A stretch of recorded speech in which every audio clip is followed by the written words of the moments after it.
Go for it, Naz. Straight Okay. talk, exactly, yeah. So I got a few cases and just stop me whenever, kind of that way.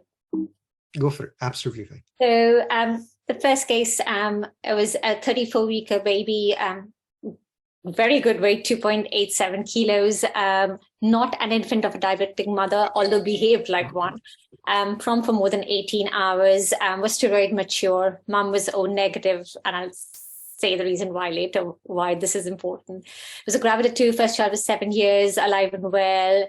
There were safeguarding concerns. The previous child was on child protection plan. There's history of cannabis and abuse, and domestic violence. So this baby was a spontaneous vaginal delivery, no resuscitation required. I was noted to be grunting within 15 minutes and had SATs of 85 on admission. Within half an hour, the baby came to the neonatal unit. So it was a nasal cannula oxygen initially on a trickle and then went on to CPAP in FR2 of 21% in air, but extremely tachypneic, the respiratory rate of 80 to 100. The first gas showed respiratory acidosis with low glucose, but by 2 hours of age on CPAP, the gas actually pretty much were normalized as such.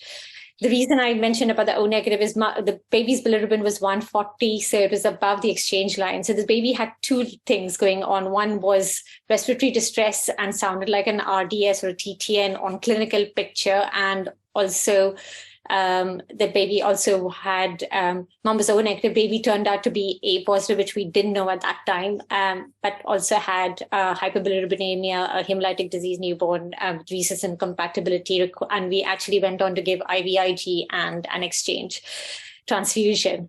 Yeah, we don't do that. I haven't done that for the last, I don't know how many years, but there's always these things happen. So this is the X-ray at 8 hours of age on CPAP. The baby was in air, but very tachypneic, but otherwise actually pretty settled. We would just the X-ray mainly to put the lines in, and also obviously to look at the chest, which is not that, it's a bit ground glassy, but not that exciting as such. NG in a good position. You can see the UV had gone in the liver, but we then repositioned. So the reason I showed the X-rays is because that's the time when I did the lung ultrasound as well. Now I have been a bit cheeky. I've downloaded a few of them and I've taken videos on my phone and then uploaded it. That's absolutely fine. Yeah. So this was on R1, and you can see the lung sliding really well. I don't know if I've done something or why there's a break over there, but there seems to be like a break in the pleura over there. But you can see the A lines, but there's lots of B lines as well going through as well. And you can see this baby's really tachypneic.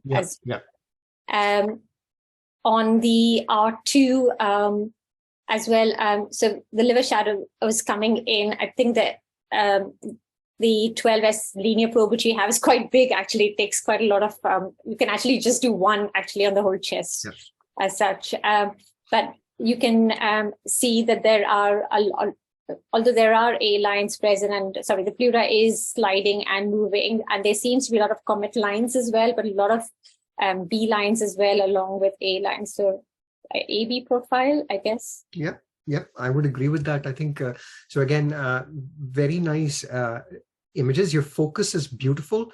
So if you could just point towards your focus, Naz, just at the top. Yeah, that's beautiful. So can you see how lovely the pleural line looks, because the focus is at the appropriate point? And this is quite important, actually. You know, you have a baby with respiratory distress in the first 8 hours. If you don't have, an X-ray, most people would definitely want to make sure you don't have a pneumothorax. Not with this clinical history, but just in general. And keeping your marker there is really good. And again, the beauty of a linear probe, you can see multiple rib spaces. So you've beautifully demonstrated at least 2 intercostal spaces, 3 ribs at the top with the pleural sliding. And what I would say looks like an A dominant profile. So if we just play that image, so that's an A profile. I think you're right. You probably can see B lines there, but is this one taken from your phone? No, so this was not taken from my phone. This is actually from... It's taken directly from the machine. Yeah. So and I'm very bad at taking it. So no problems. So the only comment that I have at this particular point is you're using a frequency of 10 at this particular point, which is okay, but you can play with the frequency a little bit. So the reason I'd say that is, like, you've got good depth at 4 centimeters, but naturally with the frequency being on the higher side, you're seeing the superficial areas very nicely. But once you kind of hit 2.5 to 4 centimeters, you lose out a little bit on what's going on over there. And there's no harm in that situation in actually taking this opportunity to play with your frequency just to see whether you can get slightly better images with the depth. You might want to actually drop it a little bit. Now, I agree completely that we kind of talk about frequencies of at least 9 and above, but I would say have a play, and that will give you a little bit in terms of better, deeper images. The image on the right-hand side is, again, it's a beautiful image, a very nice pleural line, very good focus of the pleural line. Definitely above the liver. If you just play that image, you've got very classical, you've got at least one compact B line there at the bottom, which you can see. So you want to highlight that. Yeah, that's beautiful. That's where your arrow is. And then a few B lines between the ribs at the top. So I would probably say that's, anybody could argue with that's an AB profile in transition. Whether you have a lung point that will develop there in due course as fluid basically gets absorbed. A double lung point, apologies, not a lung point. So let's have a look at your other images. I think the images are beautiful. So look, why is there a break over here? Is this because my probe is not? No, my gut feeling is there's just a little bit of artifact there, and it might be just where pleura overlaps on itself while you're having sliding. Okay. Yeah. Your images, the perpendicular nature of the images is beautiful, as demonstrated by the ribs. Thank you. So this is on L1. Yep, very nice. Yeah. And again, just lovely pure sliding, and then lots of A lines sitting there. And I think it's more of an A profile. Yep, I would agree. On the L2 as well, the heart kept coming in the way. I didn't have to. So the best way to do that is to take your probe when it's held longitudinally and start from the medial end of the midpoint of the sternum. Can you see me? Yeah. So my probe basically starts here. The heart is here. So when you try to take this area and the probe is coming in, the heart comes into the way. So really what you want to do is higher up, R1, and slide it across. So you might have to just try and get the heart out of the way. And then after that, what I'd say is as you go down, the heart comes in. So you really need to get the lung medially and laterally. So don't feel too stressed, about it coming in the way. I mean, classical A profiles here, lungs that look really, really good, transitioning well with pleural sliding. For your clips, at the moment, when you play them, they play really nicely, but they stop after just a few seconds. So you can adjust them to be saved as longer loops. Okay. Try to get loops of about 6 seconds. Okay. But yeah, very nice. What was your clinical feeling? This was RDS actually, clinically, but on the ultrasound doesn't seem like it. Yeah. But clinically, I see this baby behave like an infant of a diabetic mother. I know the steroid mature, but and actually, I've got images later on. If you got TTN, clinically, you'd expect the baby to recover quite quickly. This baby on day 2 is still on vapor therm of 7 liters and 30% oxygen. So it doesn't fit a TTN picture. But and CRP on the baby is? Less than 5. Okay. So the only thing I'd point out over here is your lungs are not showing me the feel of RDS.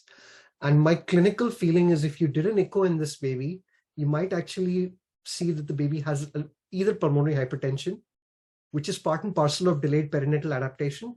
And that might be what actually explains the respiratory distress and the respiratory needs. It's delayed perinatal adaptation with pulmonary pressures taking time to come down.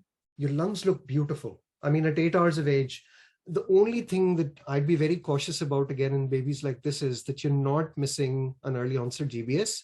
So CRPs you mentioned are absolutely CRP is fine. Cultures were negative. Both the CRPs, in fact, were less than 5. Despite us playing with that umbilical line 20 times and giving an exchange shot. That is the other thing. Like you've done an exchange, a double volume exchange, and often these babies, did you top the baby up with a little bit, or were you using pack cells? With pack cells, we don't need to top up because the PCV goes up. So, yeah, no, the PCV dropped down from 190 to 160p exchange transfusion, but then picked up. But obviously, we do a double volume exchange, and we landed up giving a little bit more because we had to flush the UA. So it could be fluid filled, and I have images after 48 hours, but it's just, I agree on the ultrasound, it looks more like a TTN. Initially, I would have said this is TTN, but the way then the baby behavior, it could be a combination of, both. A little bit of overlap. Yep. Let's have there was no pre-post ductal saturation difference or anything. Sure. Like that. So R3, R4? So R3, again, just a profile as such. Getting the liver over here. You will. So when you're using a linear probe, it's good to get the liver because you really need to see that margin. And that's important because that's where you'll pick up pleural effusions. And again, what I'd say is that the only point that goes in favor of TTN versus, I'm not really seeing lung consolidations here at all. So for me, an ultrasound diagnosis of RDS would be quite difficult to make. R3 looks very wet again. And I just wonder, again, you've done a double volume excision, you've topped up a little bit, whether you've got a little bit of left atrial or left ventricular volume loading after the exchange. This is pre-transfusion. This is pre-transfusion. This is pre-transfusion. Okay. This is just when you put the lines in. So this is pre-transfusion. In terms of clinical course, what happened to your FiO2 over time? So FiO2 remained 21% initially, then a post-exchange went up to 25% and then 30% that way. So at 48 hours, the baby was still having, it was on vapotherm of 30% oxygen. Okay. This is not L4, sorry, this is L3, sorry. No worries, yeah. So, but I just wondered there is more, sorry. A B profile. Yeah, a B profile. Completely. And I think what it reflects is the fact that as you move from the front to the back of the chest in a supine child, you will get gravity dependent fluid accumulation in the interstitial spaces. So, but yeah, this is a dominant B profile that you can see. Again, what I'd say is that if you look at the pleural margin here, it looks very regular. It's blurred, but regular. So not irregular at this particular point, but a dominant B profile. And I mean, if clinically from our perspective, this kind of shows transition over a period of time, then there's some babies who can get sick with secondary surfactant deficiency.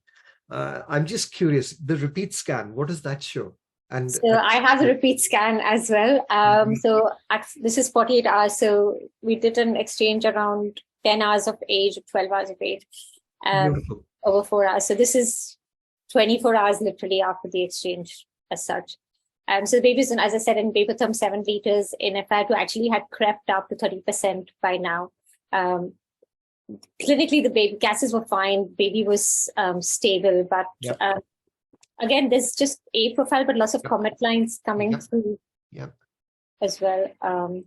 And this is the R2. Again, very similar. Just a profile with lots of comet lines coming through there. Beautiful. Very nice images again. Very, very nice images. Yeah. And then the L1. And this is a perfect L1. That's what you'd see with the lung. Again, regular pleura, if you just play that again, but more of a B profile, especially the superior part of the lung. So the left lung in particular just looks a little bit more wet than the right lung. I just wonder, there's a lot of dropout, I feel, with these images. So you have the heart coming in on the right-hand side. And my gut feeling is it's the depth beyond 2.5 centimeters that you're struggling with a little bit. And I think just playing with the frequency, reducing it a bit to try and see that you can get a little bit more depth penetration. The other way to kind of try and get those images a little bit more crisp at this particular point is to try and sharpen the image. So do you have sharp mode on your scanner? No, but I shall look around. Have a look for it, because you can make the images a little bit more sharp. In these, I mean, I'm getting all the information I need. I'll be really honest. Can we have a look at L2? I'm just curious. I just want to have a look at the middle of L2. So that's the heart actually giving you that shadow. So just there's this area in the center.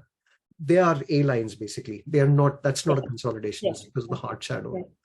But yeah, again, clinically, my feeling is, I would agree with your inclination and your clinical feel to kind of, want to kind of classify this as RDS. My clinical feeling would still be this is delayed perinatal adaptation, most probably a B profile transitioning to an A profile gradually, but maybe doing a double volume exchange has resulted in a little bit of volume loading. Overload, yeah. Yeah, and I would not be surprised if you did an echo and you found a little bit of pulmonary hypertension there with that. But yeah, that is the beauty of having, I mean, my key reason for kind of going through this case in great detail is it's a beautiful example of you never gave this baby surfactant. No. No, and you know, I didn't incubate this baby either. So a very expensive kind of a drug to give, even with your clinical field. A lot of people would argue, well, he's not met the clinical threshold for surfactant. So what is the lung ultrasound actually telling us? Well, actually, it is helping us debate whether we think this is RDS versus transient tachypnea versus, my feeling is a third category. And a third category that's less well described is the one that I've described in my video on the baby taking the first breath. And what it classically says is that about 15% of babies will be left with residual B profile in some way or the other for an extended period of time. And that is really because there's a variation in the amount of interstitial fluid absorption. And there are things that can interfere with that process, in particular in exchange transfusion, you know, with volume loading. So doing lung ultrasound at this particular stage keeps you relatively happy. You've looked and made sure there's no pneumothorax. And in particular, you know, there's no evidence of a shred sign. There are no consolidations to indicate your baby's got infection. So, you know, it's very reassuring for you to have and follow it up in that particular way. But in terms of your images, I wouldn't be too stressed about the depth. Do not worry about it. Play with the frequency a little bit and try and see if you can. So when I take the class on RDS, we'll talk a little bit about using dynamic range. Now, you can use dynamic range in this particular situation to make your deep images a little bit better. The challenge with it is it will make your superficial images very, very bright. So we'll talk about it next Monday on the 19th. Yep. So that's the R3, again, very similar to the previous one. And beautiful transitioning lung. Just very similar. So I just felt that not much had changed actually in the 48 hours on the ultrasound at least. It'll be interesting. Let's see what he's like when we chat again next Sunday. We won't chat, you know. I won't know because I'm going to be in Florida, but yeah, I'm going to the Newborn Brain Society. Sure. Okay. Let's go for the next case. Okay, so the next one is a 31-week, 1.1 kilo baby, spontaneous vaginal delivery, steroid mature, had delayed port clumping, so a perfect preterm baby essentially, CPAP initially, just very briefly, and then in air since day 2, was part of the feed 1 study, so gradual feeding because of that, but then fully fed very quickly. Day 15, when I scanned, I was establishing breastfeeding in a hot cot and in air. So this is the R1. I found this really interesting. So if you look at that history, I would have thought that this is going to be A profile, some B profile, maybe, you know, but interestingly, there's a lot of, there's A profile, but there's a lot of B lines coming through as well. You've got a double lung point there. Yeah. So, you know, the top. So the superior part of the lung field has aerated really nicely. And the bottom of the lung field in R1 basically shows what is a classical B profile with lots of B lines. I wouldn't quite say they're columns. Very nice pleural sliding again. Your gain settings are beautiful. And again, just to say that we're losing out on the depth. So it's probably related to the penetration of the probe because you're using a frequency here of 12 and you probably just need to drop the frequency a little bit. Yeah, no problems. The images are beautiful. So very nice. So can I just ask how many hours old was the baby when we did 15 this? days. 15 days old. Okay. And how much FiO2? In air. Okay. Lovely. In air. Nothing. So just apart from CPAP initially for 24 hours actually has been in air. Doing really well, saturating beautifully, trying to breastfeed at 33 weeks. Amazing. This was the R2. This is an A profile. The baby was hiccuping as well at that point. Yeah. But yeah, a good lung siding, lots of comet lines, and mainly an A profile. Yep. So this was the L1. Yep. And again, good pleural sliding over there. A lines there. There's a bit of deep lines as well coming there. And similarly over here as well. Yep. I'd probably say a dominant A profile L2. But yeah, there is an element of a AB profile in L1. Excellent. And then the R3. So as you go down, gravity makes a big difference. So again, more of a B profile with sliding. Very nice sharp pleural line that you see in relation to the liver there. Yep, beautiful. And then L3 again. So I'd call that an A profile because each intercostal, maybe just two B lines, maybe the bottom space might have a, but I'd probably call that an A profile. So normal for me at this particular point. Yeah. I didn't get the back. No problems. Absolutely fine. I can understand completely.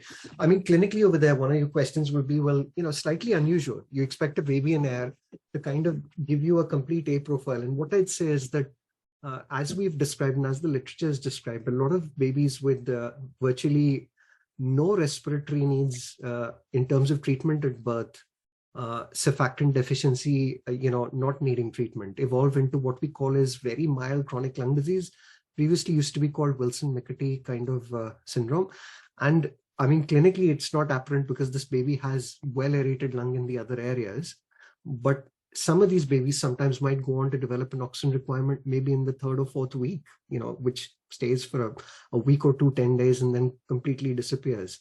And again, it's just a reflection of the fact that there is an element of surfactant deficiency in immature lungs that doesn't reach a threshold of treatment, but it takes a very long time for the actual interstitial fluid to get absorbed. So what you're seeing there is not surfactant deficiency, it's just interstitial fluid that's taking its time in the interstitial spaces to actually get absorbed. And might be that this actually takes anywhere from 6 weeks to 3 months. You can see small amounts of B lines, as we've said, less than 3 per space in completely normal babies, where you'd expect complete A profiles, but obviously this baby being slightly more preterm, this is going to take a slightly longer time. But yeah, very nice images. I think in terms of kind of just my critique at the moment is I think what we'd like to see is how we challenge ourselves with regards to the depth in trying to get those images. Do you have time to present another one? Yeah, go for it. We have a lot of time today. I'm not doing any teaching, So this is another preterm baby, 27-weeker. Again, good weight, male child. Was given 1 dose of steroid only, so was not steroid mature. Spontaneous vaginal delivery, did have delayed cord clamping. Initially required inflation breaths, but then was on CPAP since then. And so the CPAP from day 1 to day 3, and then we changed the vapotherm, and currently is on 7 liters per minute of vapotherm, FiO2 of 25%. He's fully fed now. He's had 5 days of parenteral nutrition. He never had any antibiotics ever. And he's day 7 when I scanned him. So this is the X-ray on day 1, which essentially just is RDS. Yeah, ground glass appearance. Yeah, mild RDS. Yep. So this is on day 7 now, scanning him. He's on 7 liters of vapotherm in 25%. So this is R1. Yeah. And it just seems like a white lung almost. There's some kind of D lines, but. So what I'd say is, again, he's very, is he tachypneic? How? He is tachypneic. He's around respiratory of around 60, 70, sometimes that way. And what are his CO2s running at? The CO2 is running at 7. Okay. So that's not too bad. It's about 50. So yeah, this is a B profile. I'd say that at the moment you've got what I'd say is a whiteout over here. And again, you've got the depth much better. So 3 centimeters, 3.5 centimeters in 27-weeker would be absolutely fine. So you can see, again, the frequency on the probe at this stage was 12? 12. So, again, just in terms of the learning curve and getting a good idea of how frequency helps, you can see using a high frequency here actually doesn't make a big difference because you're getting all the information you need. I think if you could, in any baby under 28 weeks, get 3.5 centimeters of lung anteriorly, posteriorly, you'll cover the whole lung laterally between those three fields. So don't feel too stressed about needing 4 or 5 in those small babies. But for the bigger babies, I'd say once you kind of hitting over 28 weeks, you want a depth of about 4. And I think for the very big babies, I'd say once we're hitting term, you want depths of about 4.5, 5 centimeters. But yeah, this is what I'd say is an AIS kind of picture. And if I can see this kind of picture in every field, which I can in R2 as well. So let's have a look at R2 as well. So you can see some A lines just there marginally. So, yeah, but this is a B profile, classical B profile AIS. And yeah, I'd probably say that at least R1, R2. If I see R3 as well, then I would probably say that's completely white out. Yeah, that's L1, L2. Yeah. So again, B profile actually completely an AIS kind of, and even the L2. Yeah. Even with the heart coming in completely between. White. Yeah. Completely white. Yeah. So again, just a little bit better aeration of the left upper zone. If we just go back to that previous slide as compared to the left lower zone. And often the upper areas of the lung tend to aerate better, just in terms of travel of PEEP and recruitment. What kind of PEEP pressure are you on? So we're on 7 liters of vapotherm. Oh, you're on vapotherm. Okay. Yeah. That's good. That's good.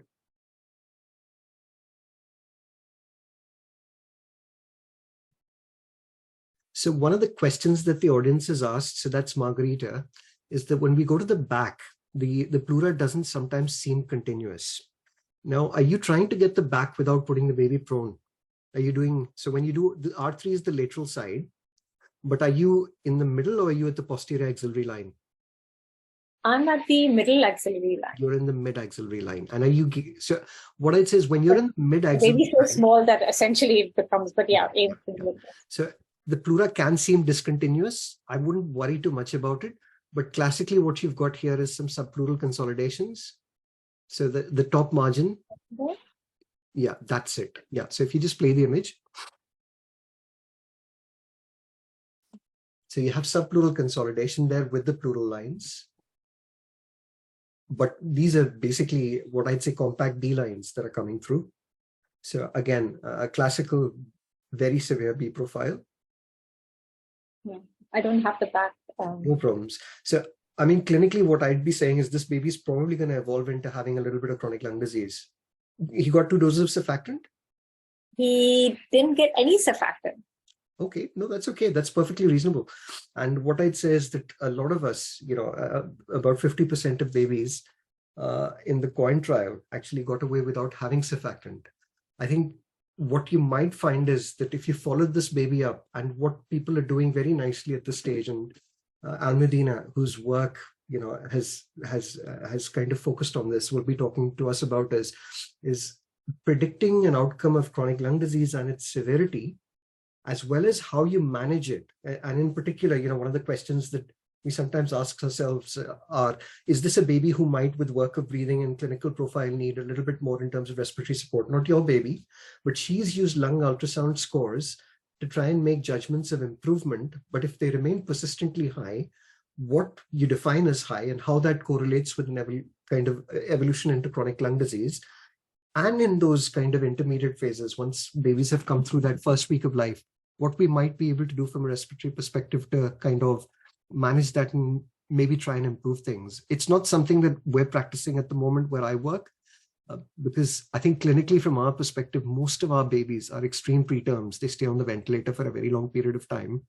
But what you'll find is for babies over 26 weeks, a lot of units are now moving towards LISA and trying to keep these babies off. We did think about LISA, and my plan was, so knowing the clinical picture, and this baby only, I mean, mom had only 1 dose of steroid. My plan was to give LISA, but the baby actually didn't go above 35%. I believe in retrospectively, I think the nurses have documented 1 or 2 episodes of 35%. But actually, when we were with the baby never went above. So I didn't feel I could justify giving it. Maybe I should have at that point. No, I at the same time, the thing is that if I saw this, if I'd done this ultrasound, say on day 1, would it have pushed me to give the surfactant?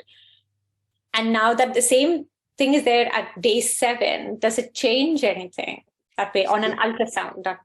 I think what I'd say to you is that theoretically, using a lung ultrasound score and having a lung ultrasound score, say in the range of 8+ in the first 2 hours of life might be achieved when your FiO2 does not meet a threshold.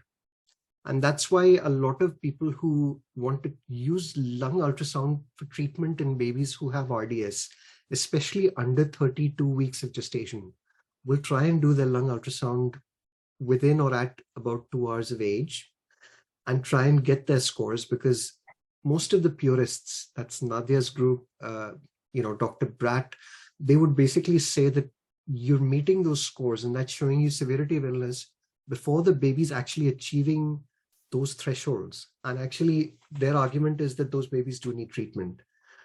I think what I'd say is, for us, the challenge is obviously it's a huge change in practice, because we've traditionally been kind of trained on using the European guidelines for respiratory distress syndrome, which kind of talks about FiO2 cutoff thresholds and respiratory acidosis. But I think there's a school of thought which is kind of saying that actually waiting for that duration might mean that you're delaying surfactant and that it is not as efficacious.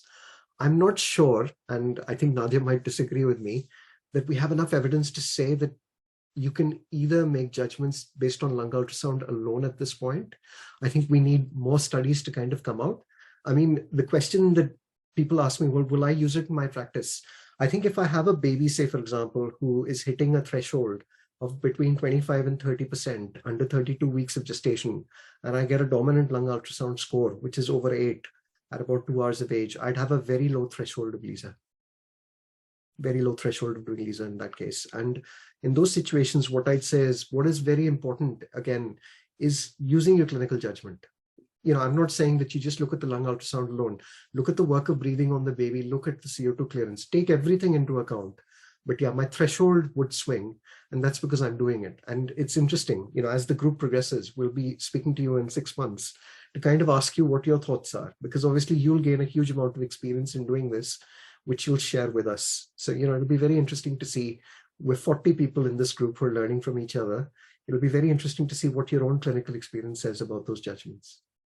But beautiful images, and please keep going on. I think what I'd say is that in terms of being able to demonstrate pleural sliding, A, B lines, profiles, getting your images, the quality, the perpendicular, I think we've achieved a huge amount. And I'm just pointing out, it's the 6th of February. We're only 3 weeks into this journey. So you can see how the learning curve for lung ultrasound, it's not difficult. I think what is very important is just continuing to practice. Thank you. So we're gonna move on, and the next person I've got Dr. Alok, can I have a question? Yeah, sure, please. Looking at this case, look at the history, 27-weeker, and then given, I think, 1 dose of steroid, and look at the X-ray suggestive of RDS, and the ultrasound is nearly a picture of B profile. So what would be our final impression? So at this particular point, we're 7 days into just B profile, or? Yeah, we're 7 days into the illness. Your final impression at this particular point for me would be evolving lung disease. I think what we've got is a baby who's probably got evolving lung disease. And what you need to do is you need to do weekly ultrasounds to look at the disease progression. Is this getting better? What we might have had is a clinical picture that was more severe before we saw this scan. And that is why serial ultrasounds are very important. But what you might find is that if we repeat the scan in about a week's time, what is going to affect this baby's clinical progress is good nutrition, growth of the lung, the ability for the baby to generate more surfactant because there are more alveolar type 2 pneumocytes. So all of this will actually positively influence this baby's course, which means that if I do this lung ultrasound in a week and I see more of an A profile or an AB profile as opposed to B profile, that's lung improvement for me.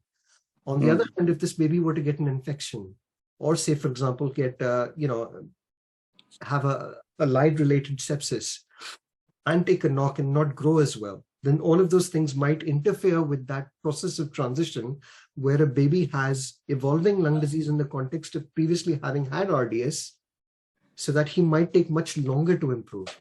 And then clinically, let's say, and I'm not predicting for this baby, but if this baby then has an oxygen need at 30 days, clinically, then what we're doing is making a diagnosis of chronic lung disease. I think with time, what will happen is that as people start doing lung ultrasound more and more, the definitions of what is established lung disease, when it becomes established, and all of these things will change with research. At the moment we've made an arbitrary cutoff of saying that chronic lung disease is an oxygen requirement at 28 days BPD, but really what we're now starting to see with both chest X-ray and lung ultrasound is you can have babies who have oxygen needs whose lungs don't look so bad, new BPD, but where their inability to grow the lungs at the rate with which they grow is very different to what BPD looked like maybe 2 decades back, when it was complete cystic degeneration and damage to the lungs.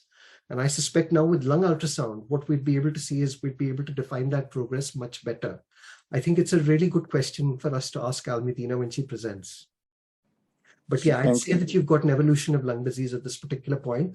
What you don't have is evidence of pneumonia, consolidations that are deep, shred sign. What I don't have at this particular point is any areas of atelectasis. I've got a B profile. What I might be able to do if I thought this baby had work of breathing and a high CO2 is use maybe a higher flow rate, which obviously I know that 7 is the max that we use in the UK with the prong sizes that are there, but CPAP might mean more recruitment. So you look at your baby clinically and you make those judgments, and then you can repeat a lung ultrasound and see if you transition to an A profile. But that's how you'd be using it in this context. Does that answer your question a little? Yeah, thank you very much. Okay. Only one thing more. You mentioned in one of the, I think when she was presenting one of the posterior aspect scan, you mentioned some subpleural consolidation. Isn't it a feature of RDS? Yeah, but again, what I'd say is that most of the people who've done lung ultrasound research have looked at the lungs and tried to define RDS on scans done in the first few days. So we're defining a diagnosis of RDS, even when we look radiologically, based on X-ray findings in the first few days of life.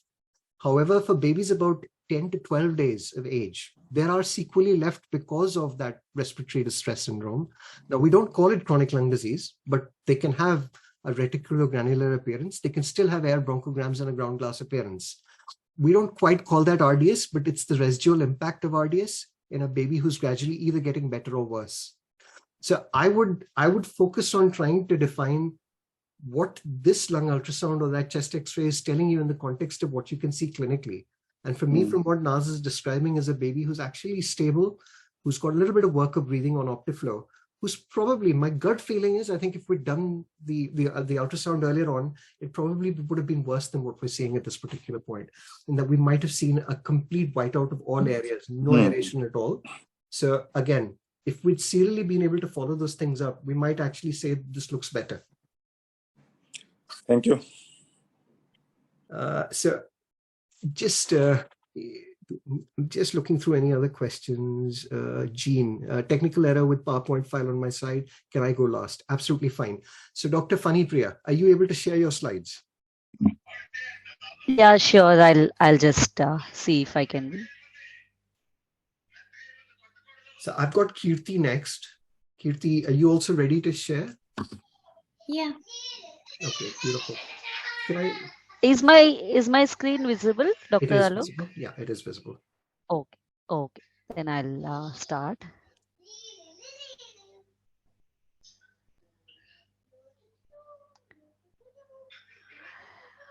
It's a beautiful photograph. So I've one case for discussion today. So the machine which we have is a Philips machine, and I have used a linear probe, and I've used a superficial. There is no lung preset module, so I've used vascular venous. Yeah, so you've got a frequency of 12, depth of 3. I can see. That's beautiful. Very nice. Yeah. Yeah. So I'll be commenting on pleural line, how is the lung sliding, A profile, B profile, and a few comments on the pathology. So this is baby S, who is a 25-weeker, actually a twin baby. This is T2, was an extreme low birth weight, 638 gram. Currently baby is around 2.5 months old. Was initially a case of E1S, and then had HMD, received surfactant, had a turbulent stormy course, had a PDA, and then had Acinetobacter vap, then late onset sepsis with meningitis. Currently is having BPD, and there were multiple extubation failures. At the time of scan, the baby was intubated on SIMV mode of ventilation. So these are the images. I don't have the images on the right. I have images only on the left side. No problems. So yeah, this is L1 and L2, which is showing there. I could not see any A lines. It is mostly it is B lines, and there are no areas of any collapse or consolidation which I can see on this scan. Okay. And then this is L3, L4, where in this also I cannot see any A profile. It is it's predominantly a B profile, and on the left I feel there is a subpleural consolidation, which I could see. So yeah, you're absolutely right. So dominant B profile with B lines visible in the upper half. Just play that again, because you can clearly see some very nice subpleural consolidations towards the end of the image. So just there. So right. So if you go to the left of the screen at the top, yeah, you can see subpleural consolidations there. Very yeah. good. Yeah. No problems. Yeah, carry on. And then this is L5, L6, the posterior region. Here also it is predominantly B profile, and I could not clearly comment what it is, but in the middle of the field I can see, I think probably it is looking like a shred sign. No, this is a consolidation. This is a consolidation. So what you've got is what is quite a deep consolidation at this particular point. Shred sign is usually seen in context of the pleura. The only place that I think you might see a little bit of a shred sign is above that. So just if you take your cursor to the brightest part of the screen. Yeah. Yeah, and just move to the left. Left. Okay. Go to the left, further left, go up. No. It's not there. To the left, go to the pleural line at the top on the left. Okay. Yeah, just there. Stop there. So further to the right. A little bit tricky. Yeah. So just a little bit more, centimeter to the right. That's it. Just stay there. Now play the image. That's the only area of slightly irregular, I would say, appearance that I can see that gives me a little bit of an impression of shreds. I'm not really clinically convinced that is. What you've clearly got is a consolidation in the middle over there with pleura that looks a little bit irregular in regions. I mean, for me, this would fit with a clinical picture when I look at your history of a baby who's got a little bit of chronic lung disease. And my question again is, does the left lung look worse than the right on the chest x-ray? Yeah, almost it is similar on the chest x-ray. Both the lungs are like there are multiple areas of collapse, consolidations on both the sides. I mean, for me, are there any like how can I tell whether this area is a collapse or a consolidation? Okay, so what I'd say is that for a complete atelectasis, you'll get no pleural line at the top, but you do have a pleural line there. Okay. For complete atelectasis or complete collapse, you'll have no aeration. The other thing that I would say that goes in favor of the fact that this is more a collapse, a consolidation as opposed to a collapse, is the fact that it's relatively static. So at this particular point, what you've got is it's not moving in relation to the pleural line vertically, it's moving horizontally with the pleural line. So again, because it's moving with the pleural line, I'd say it's more likely that this is a consolidation as opposed to an area of atelectasis. But a sure way of kind of sometimes trying to differentiate the two is changing the position of the baby or using a slightly higher PP. So is this baby on non-invasive respiratory support? No, baby was intubated, is on invasive ventilation. And what's your CRP? Are you Last worried about infection? CRP, yep, yeah, baby is already on covered on with antibiotics. Okay. I mean, just a small area below that consolidation. There's a small area that's slightly hypoechoic. Yeah, this one. No. If you go right back to the consolidation in the middle, back up, back up, back up, there. You were just there. To the right.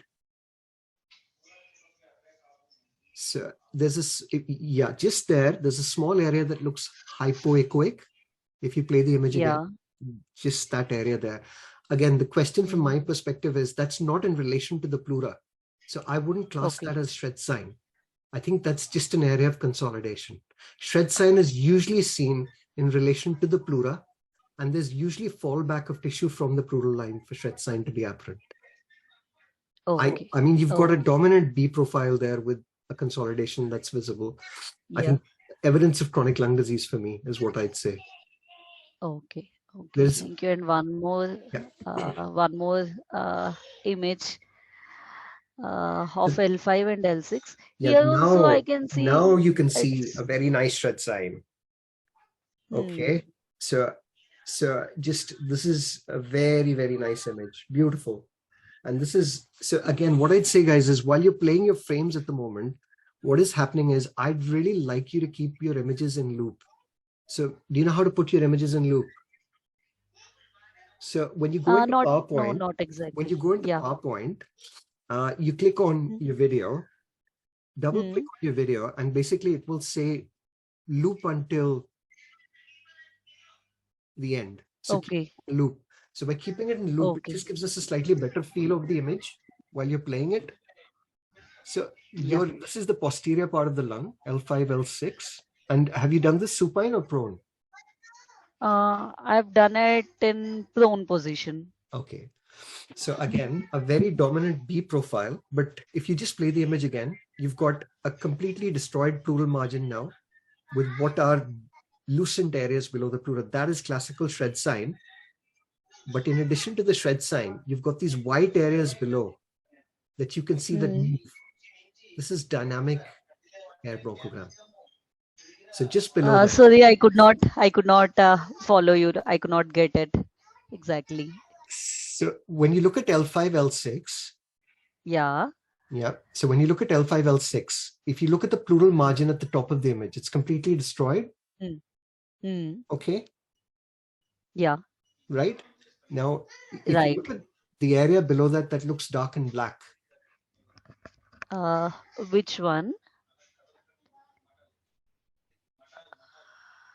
So if you take your marker, so L5, L6, just put your marker L5, L6. Now go above L5, L6 to the pleural line. Okay. Yeah. Further up there. Can you see the pleura? Yeah. Can you see any pleura? No, I cannot see any pleura. It's destroyed. So it's below destroyed. That pleura, you see these dark black areas? Yeah, right. Dark black areas. Yeah, I can. They're classical, classical shred sign. Below those areas, you can see some bright white areas. Yeah, right. Play the image again. Yeah. Right. Those bright white areas below that come and go. They're dynamic air bronchograms. Okay. Right. I didn't understand when I was doing the scan. There were some areas which were coming and then they were going in between. Yeah, so that's dynamic air bronchogram for you. And again, what I'd say from my perspective is that you've got air coming in and out. Now, if you have complete atelectasis, collapse, there'll be no air coming in and out. You're not going to find dynamic. I mean, for me, a real question about this consolidation now is this mnemonic consolidation? And hence I'm asking what your CRP is. What is your CRP? I don't exactly have the detail of CRP at the moment. Okay, it's a very nice image, but clearly that is an area that I'd be worried might have an element of infection.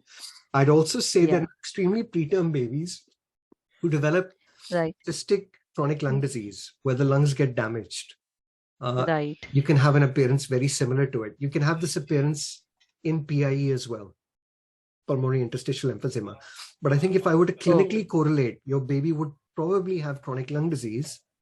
And again, was that the X-ray you were showing us? Yeah. I'll just show the X-ray. So this is the recent X-ray which was done on 3rd. Yeah. So again, you've got fibrotic scarring in that right side, but if you look at the left Right. side, left upper lobe and the left middle lobe, now this is where I would say lung ultrasound is beautiful, because actually this X-ray won't tell you whether that's a mnemonic consolidation or chronic lung disease.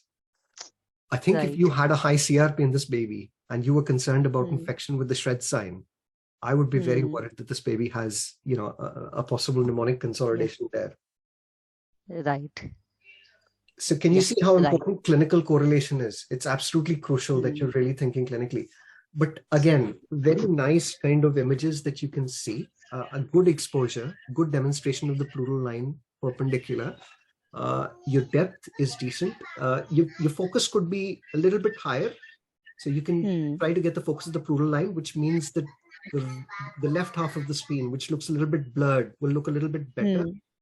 But yeah, I'd basically say that you've got bad B profile with what looks like, to me, a shred sign in a consolidation. Now, Mayank basically has put a question up in the group saying, for the last baby, well, do we see white lung at 7 days? You can see white lung at any point in any baby if they have interstitial edema with alveolar edema. So what white lung basically signifies is that you have fluid in the interlobular, intralobular spaces along with alveolar edema. So you can see white lung with a baby who has congestive heart failure secondary to a PDA with significant left atrial, left ventricular volume load. And that can occur much later in a preterm baby when the PVR drops. So I wouldn't say that, I wouldn't class, there's a difference between transition of lung, like in TTNB, where severe early transitional tachypnea of newborn presents with a white lung or a compact B profile, and then the baby transitions into a kind of a profile which is double lung points with, I would say, just B profile to a normal profile. But actually, if this baby gets mnemonic consolidation, which results in toxin-related damage to the alveolar epithelium, you will develop interstitial edema. And that interstitial edema will cause fluid to enter into the inter and interlobular spaces. You'll also develop alveolar exudate. Hence, you will get a white lung kind of appearance. It's more related to what is happening at the level of the lung. So that's answering Mayank's question. Nice images, funny. Do you have another case? Thank you. No, I have only one case. Thank you. The next person to share I've got is Kirti. Kirti, go for it.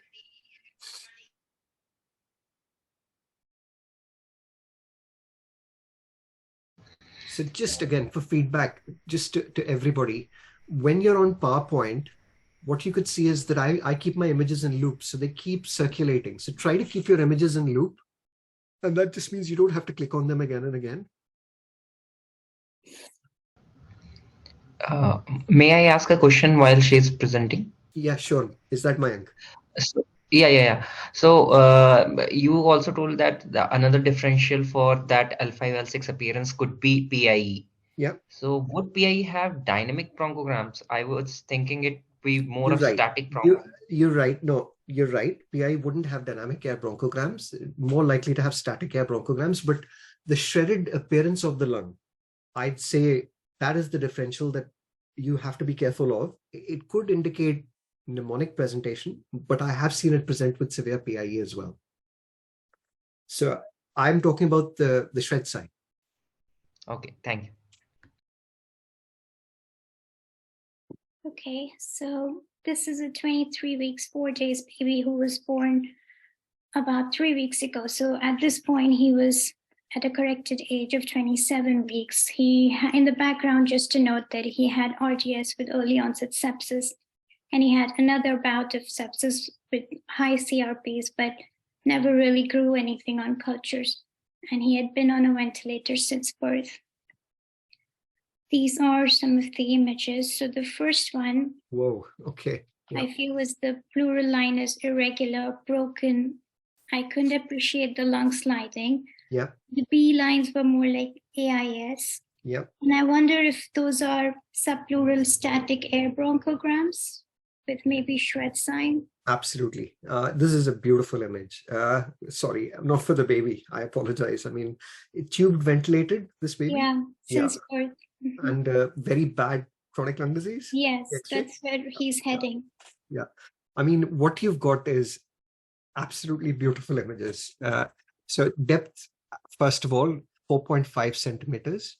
A very good kind of representation of what poor pleural sliding looks like. So what you can see even in the image on the right is the pleura sliding very poorly. For the image on the left, you completely destroyed pleural line with a massive area of shred sign that's visible. So if you could just put your arrow on it, Kirti, I'd be so grateful. Here? To the right.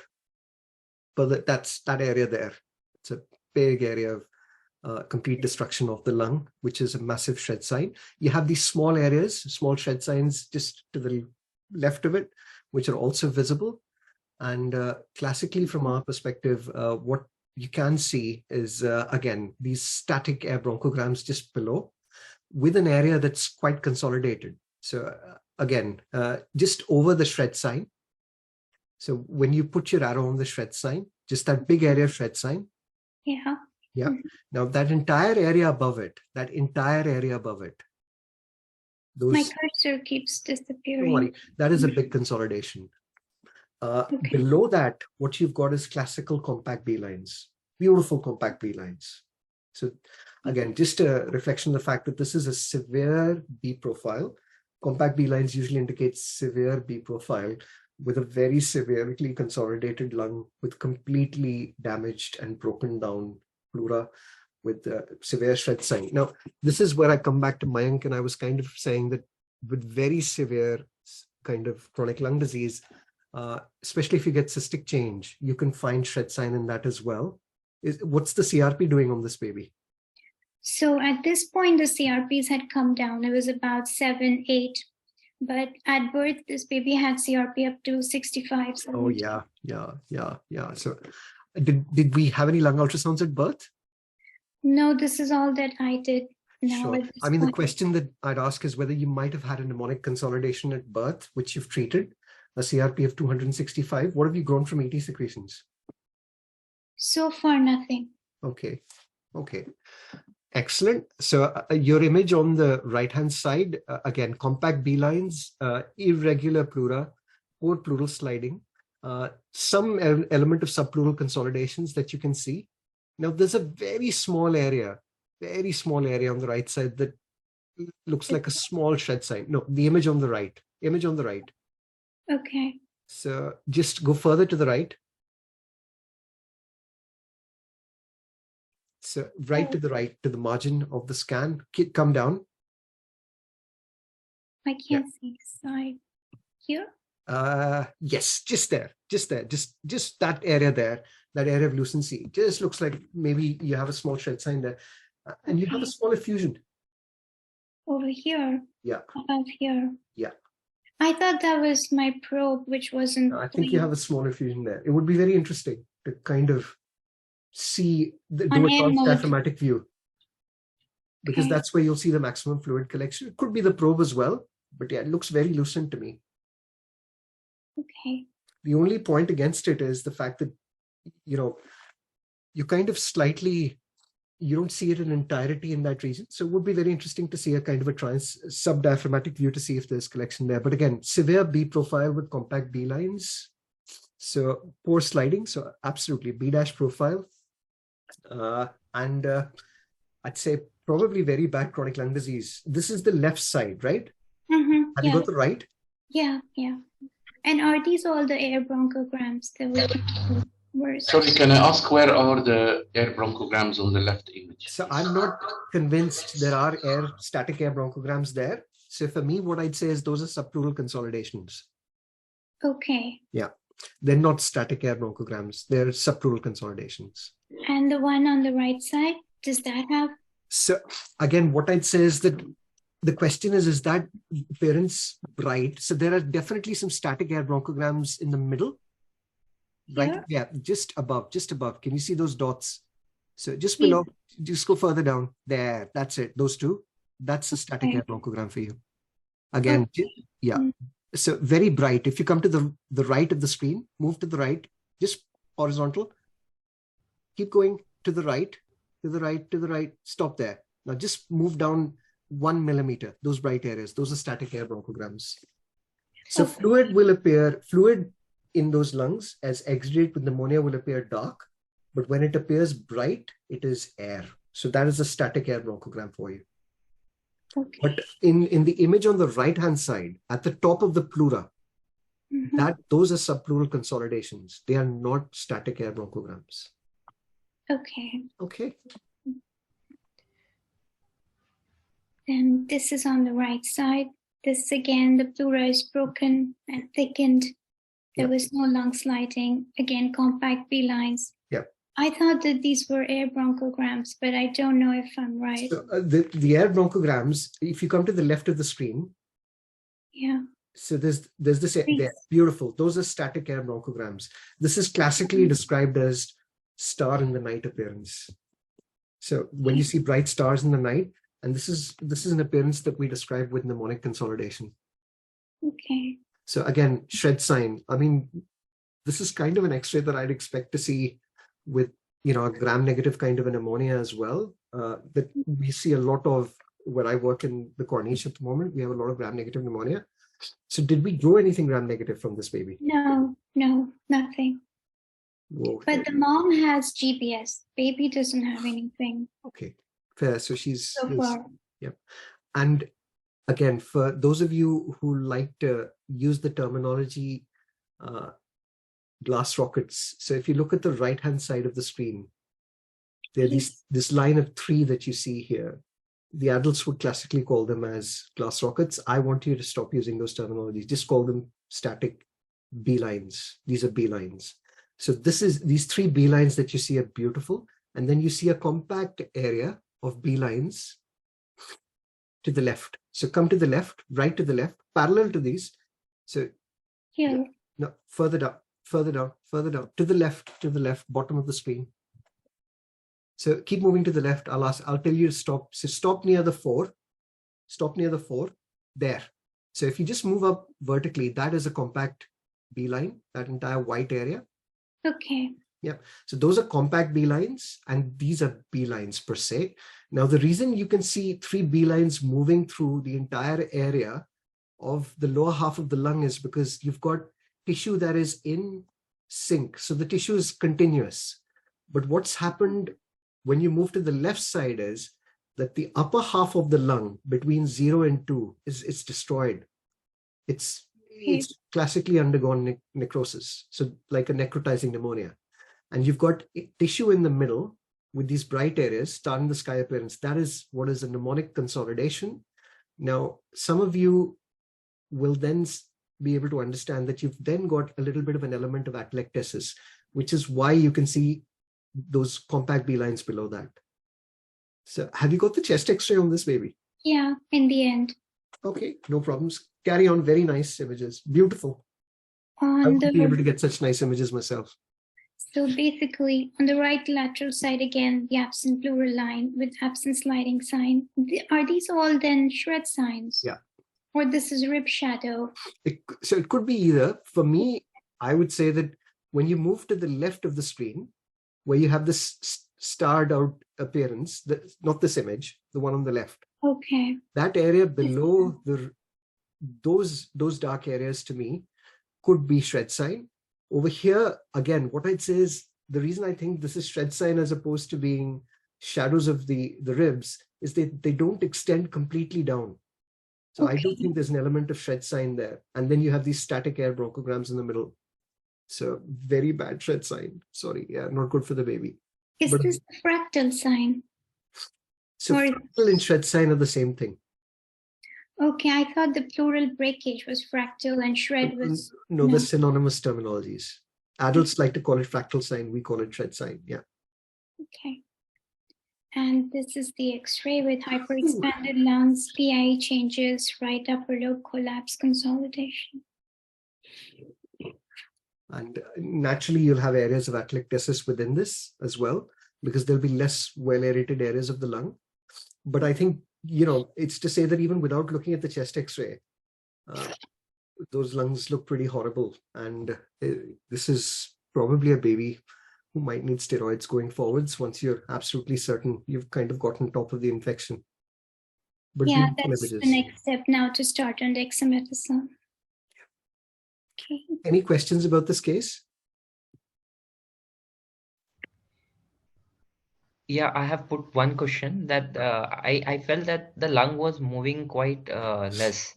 So I just have a query. Can it falsely give an impression of a static bronchogram instead of Not that I've dynamic? read in the literature.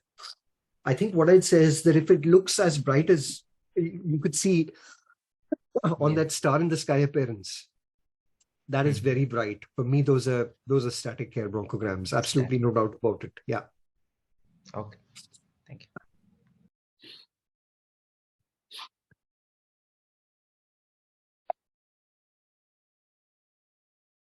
Okay, so this was again a 24-weeker, 4 days, who was born at a birth weight of 600 grams. Cesarean section, antenatal steroids were all given. This baby was now 5 days old, was intubated at birth on a ventilator requiring about 6 mils per kilo and MAPs of 9 and 10.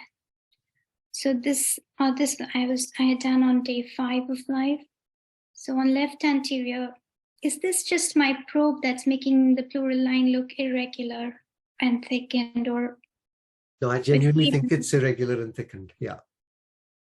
But can you have irregular pleural line and A lines, because that means the lung is aerated? So the so with preterm babies, yes. Okay. Yeah, definitely. So with preterm babies, the lack of maturity of the pleura can give you that appearance. Okay. Yep. And then there are some comet tails on the top. But it looks like a beautiful A profile. There's sliding. So again, stick to trying to describe the lung in that kind of start with the pleura, with the pleural line. Always talk about sliding. Really, really important. And I think that is a crucial part of reporting as well, because clearly what a lot of people, what will happen going forwards is you will start picking up small pneumothoraces. Now, small pneumothoraces in different lung regions, and that's why a comprehensive scan that's transverse of at least R1, R2, R3, R4, L1, L2, L3, L4 is very important in the early preterm kind of groups of babies who have surfactant, because some of these babies will have small pneumothoraces. Things that you will not do anything about, but just from a kind of a perspective of reporting, mentioning the sliding is crucial if you're kind of in the situation where you're not going to be able to, I would say you should say it anyway, but for some of us, we're not going to be able to store loops. We'll only be able to print them off. You know, like if you work in a setup where you can't store loops, then you'll be printing off these images on paper and storing them in the file. And actually the only kind of thing that will save you is if you contemporaneously then reported and said that there was sliding there at that time. Okay. Yeah. Then, yeah, beautiful image. Yeah. On the right-hand side. That is again an irregular pleural line. Are these subpleural consolidations or? Correct. Yeah. So can I just ask which is, this is left anterior, that's left lateral. Because I have that linear probe, I can only take anterior, lateral, posterior, because it covers the whole of the chest. Okay. Yep. So again, what you're seeing with gravity as you move laterally is the fact that fluid, you know, tends to, with gravity, interstitial fluid in particular, tends to go into spaces in the interstitial and basically makes the dependent areas of the lung look more, I would say, with fluid as compared to the anterior areas of the lung. But also important that when you give surfactant, and especially in the early phases, the areas of the lung that get aerated selectively are usually the right side, the right anterior zone. And the reason for that is obviously the right main bronchus tends to be a little bit more, I would say, amenable to getting more surfactant. But yeah, the left side over here shows classical B profile, maybe a few A lines coming in the middle. Yeah, just there. But actually for me, this is compact B lines with a B profile, good pleural sliding, subpleural consolidations. Yep, I would agree with that. Yep. And then in the figure on the right side, again, there's an irregular thickened pleura on the left here. Yep. And here it's just absent. Yep. Similarly, lung sliding is present here. It's a beautiful image. On this side. Is this hepatization with shred sign. This is the liver. No. My gut feeling there is that you don't see any pleura at all. Yeah. And so what has happened is you haven't aerated that part of the lung at all. So when a baby is born, the lungs are full of fluid. And if you look at, there's a very nice bit on transition from the first breath. Yeah. So when you look at that, the initial area there, my gut feeling is that's lung that's not aerated, completely atelectatic. And clearly what you have is you have no air going in. So you cannot see the pleura being established. I thought this was hepatization, like here, the liver, and it looks it looks too bright to be hepatized. So again, when we say hepatized, can you see how the liver looks a little bit hypoechoic, less bright? For me, the real question I'm asking is that atelectatic lung? And really, if you had surfactant in that area, because your pleural margin, it's not established at all. I can't see anything, and for me to kind of say that there are subpleural kind of breakdown areas, I'm not clinically convinced at this particular point. My worry is that you haven't aerated that area of the lung at all. So actually what you've got is completely atelectatic lung. Okay. And these bright spots, what are these then? Maybe small elements of static air bronchograms that have gotten in. Okay. Yeah. Okay. But definitely worry about an area of atelectasis. Okay. What's your CRP? Just curious. The CRPs are low now, just 7, 6, not more than that. Okay, and this is the right upper. So this is a baby that's intubated? Yes. So where was your ET tube at this point? That is the most common reason for finding right upper lobe atelectasis in small preterm babies. So when I scan, the first thing I'm thinking of when I look at R1, R2, and I see an appearance like that, is I'm really trying to debate where my ET is and if it's low. And what I would do in this situation is I would go into the suprasternal view, look at my arch, and look at the position of the ET in relation to the arch of the aorta. And, the ET basically shows up as a bright point. I'll be able to show it to you in one of the scans that we've done. But my real question here is, do you have a little bit of atelectasis there? Secondary, the tube being slightly low. But this baby's tube was adequately positioned. Okay. Could it be that it got atelectatic after the first inflation and opening up? It's possible. It's possible. It might be the case that, how old is the baby in ours? 10 days old. Yeah, I should be. Sorry, 5 days old. I'm sorry. 5 days old at this particular point. I mean, you probably have an area of lung that's just not aerated enough at this particular point. Okay. Yeah, that is my feeling. And would be very interesting to see what your X-ray kind of shows.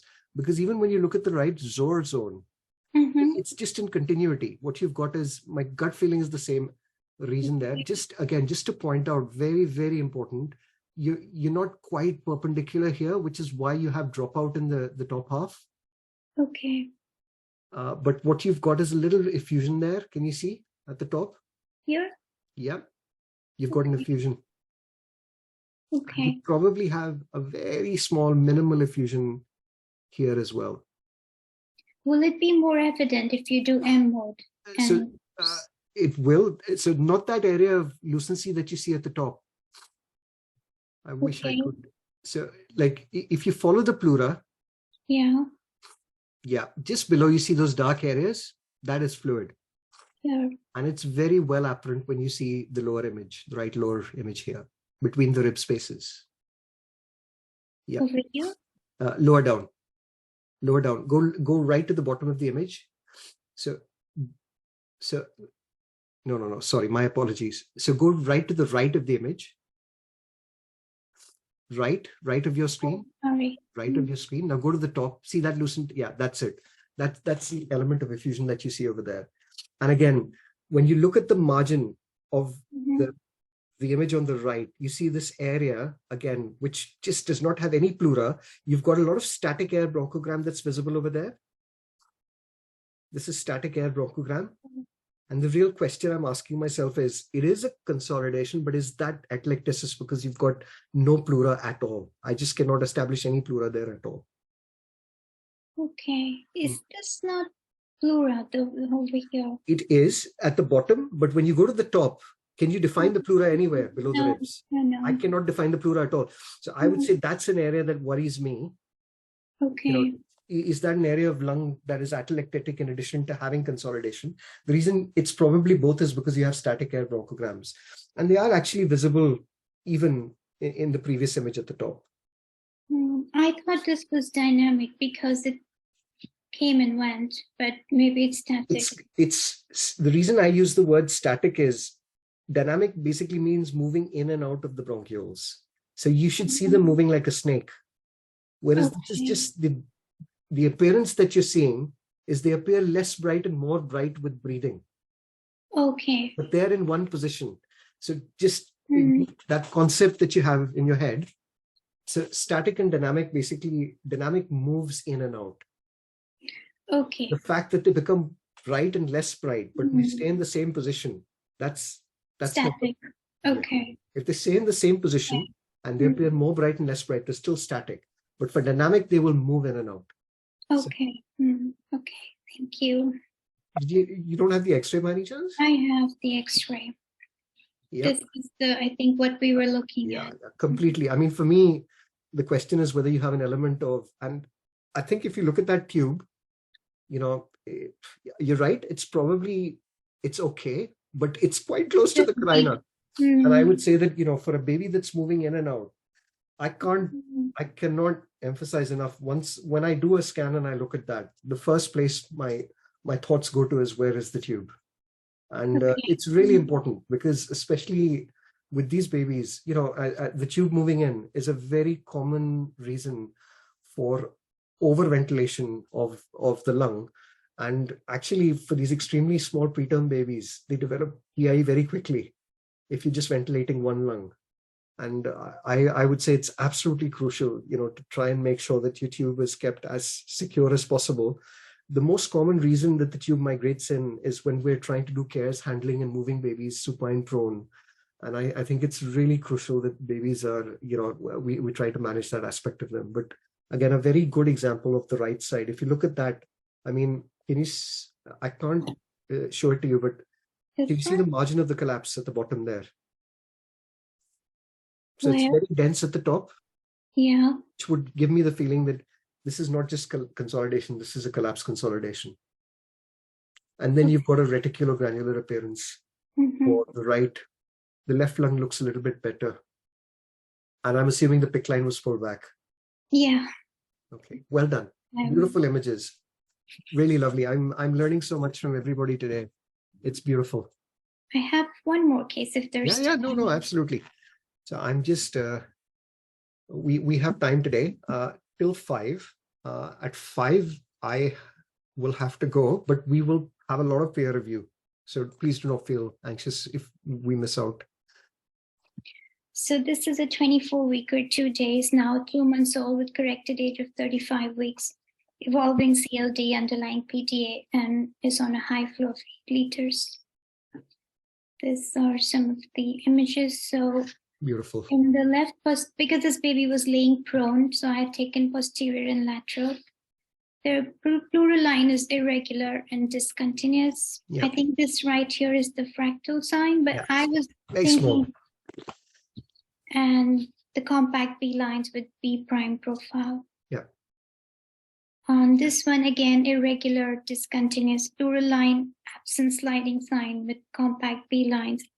I wonder if these are subpleural consolidation. They are. What's the frequency on your probe? My frequency is always 9 hertz. Yeah. So can just, you know, for everybody who's looking at these images, can you see how having a lower frequency gives you more depth? So again, for, you know, don't hesitate to play around, but these are absolutely beautiful images. And I think you described them very nicely. Again, what I want to say to everybody over here is don't assume that because you can see one area that shows a small shred of fractal sign, that this is going to be a massive pneumonia, that this is going to be a mnemonic presentation. Actually, what you need to do is clinically correlate, and there will be areas where the pleura is broken down a little bit. And, you know, a very good example that I sometimes see is with babies who sometimes have surfactant distribution that's kind of slightly differential. So in terms of, sorry, what gestation was the baby? It was? Born at 27 and 35 weeks now. Okay, so I mean, looks like a picture moving towards chronic lung disease. Babies in oxygen, yeah.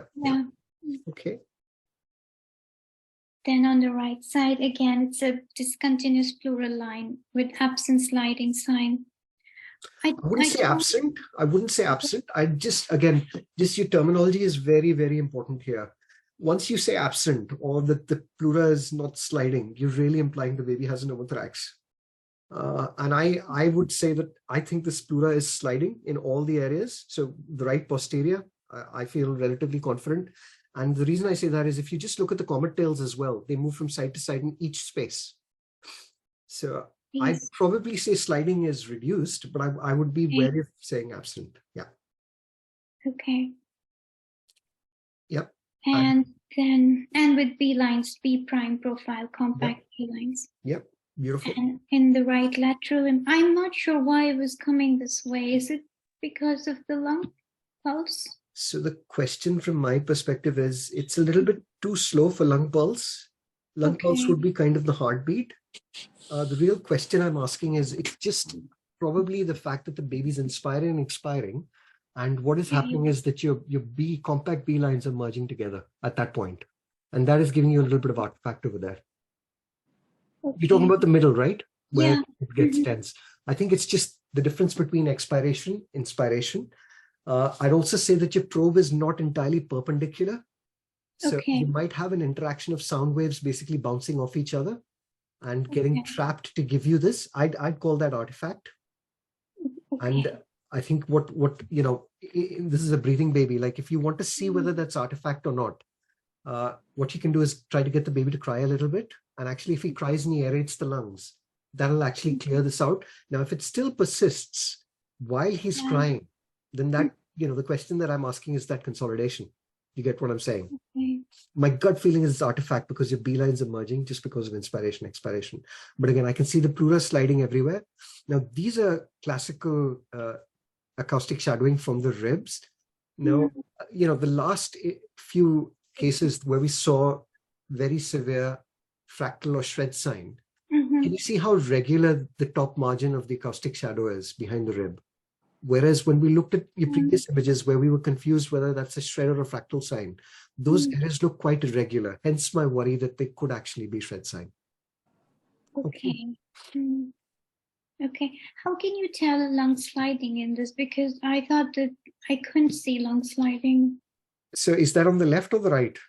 This right side. So on the right side, I'd say that you can see the pleura moving laterally. So can you see the B lines and how they move? Yeah. So especially if you look at the top half, just there's a B line that moves from side to side. Yeah. So don't hesitate to use that as a marker of sliding. The problem is because your pleura is quite irregular and your probe is not perpendicular, you're kind of in a situation where you've lost the demarcation of the pleural line that you see on the image on the left. Okay. But actually for me, when I look at the B lines underneath in the subpleural consolidations, they move. So I argue that they're sliding there. Yep. Okay, thank you. Just again, what I'd say is really important. Once you start saying the pleural sliding is completely absent with an A profile, you're really thinking of a pneumothorax. Pleura being absent with absent sliding, zero sliding, you're talking about complete atelectasis, lack of aeration of lung, which is not the case here. So again, go back to kind of thinking about your baby, thinking about your scan in its entirety, and actually trying to kind of think about, well, if I'm saying it's sliding, actually I can see compact B lines. If this was complete atelectasis with complete absence of pleura and no sliding, which is the classical sign of complete atelectasis, I'd probably see what is a very hypodense area with nothing in it. Whereas here I can see compact B lines. So, you know, it's thinking about what we're trying to say. Okay. Well done. Very This nice. was the X-ray. So, yeah. You got a Broviac in? Yeah, that's a Hickman line. Oh, you got a Hickman in. Okay. Yeah. Bad chronic lung disease. And again, what I'd say is that, you know, clearly from our perspective, the patterns with chronic lung disease, as Al Medina will kind of tell you, is the progress, and it's looking at resolution over a period of trying to do serial scans. Some people talk about doing them weekly for the first 4 weeks to look at progression. Some colleagues using lung ultrasound scores to actually do them to look at disease progression and clinical course. But as a predictor of the severity of chronic lung disease and respiratory support, there are the studies that she will share with us, which basically tell us how we can prognosticate the progress of chronic lung disease based on our initial lung ultrasounds in the first few weeks of life. Okay, thank Lovely. you. So next person who is on my list to present today is Mayank. Can I ask you for a small favor? Yeah, sure. Because you've presented before, can I and I've seen your images and they're absolutely amazing. Is it okay if I postpone you to the next batch? Sure. That won't be a problem. Yeah, it's a marker of respect. Let me just put it that way. And I hope I'm selling it nicely, because I know you're desperate to present, but it's a marker of respect. So I was going to ask Dr. Zaruddin if he'd like to share his images. Well, yes, I would love to, but thank you very much, Manak, for offering me the place to present. I have only one case to present. Do you want me to share the screen, or do you get it from the Dropbox? No, if you could share the screen, that would be so kind. I'd be so grateful. No problem at all. Let me just do that.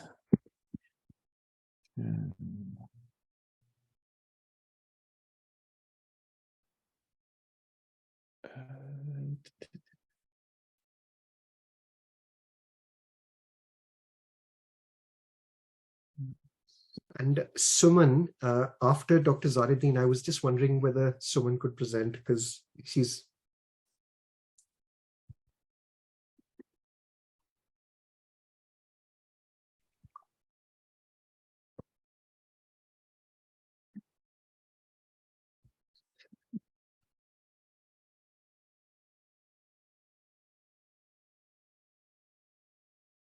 Let me just figure that out. No problem. There'll be a green share button at the bottom. Yeah, and then open system.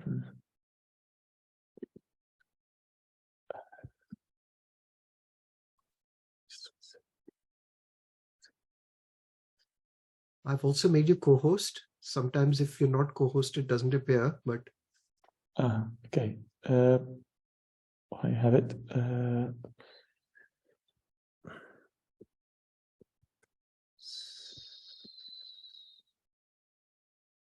There must be something that I need to do with my security and privacy, it says. So I've enabled sharing for everybody, but so do you have a green share screen button at the bottom?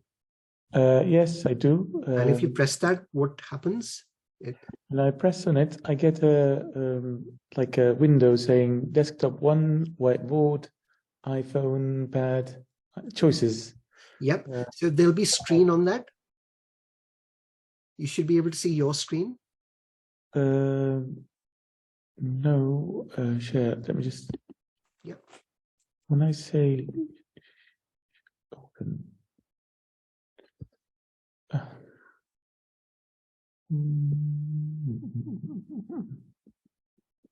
Full desk access.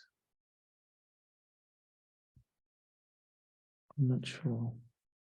Can I ask a friend? Can I get my... Yeah, absolutely fine. What we can do is, while you're asking a friend, I was going to ask the lovely Suman Chaurasia.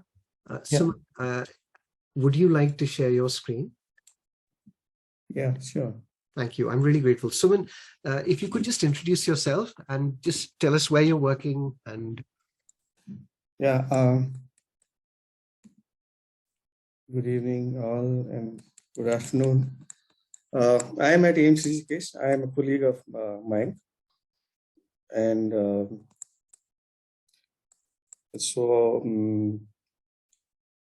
it's been about 3 years here at AIIMS Rishikesh, and we work together. We have a small NICU. Lovely. So just for my colleagues from in Europe and everywhere, so AIIMS is the All India Institute of Medical Sciences, and the premier institutes very similar to the Great Ormond Streets of the UK, and there are 7 of them that are open. I think a few more opening up. And funny, Priya, who's presented previously, works in the Postgraduate Institute in Chandigarh, again, which is very reputed. So thank you for joining us. Please feel free to share your screen. Yeah, go for it. Yes.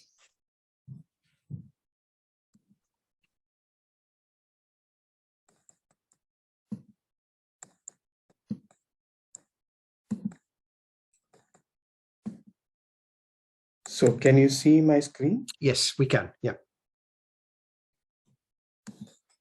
So I have just one case today. Very nice. Yeah. This is a baby admitted with respiratory distress, born at 41 plus 4 weeks, 2870 grams, born by elective cesarean section, indication being previous cesarean section. Baby required delivery room CPAP for respiratory distress and FiO2 of 30% maximum for 30 minutes, and then baby was shifted to NICU for mild respiratory distress.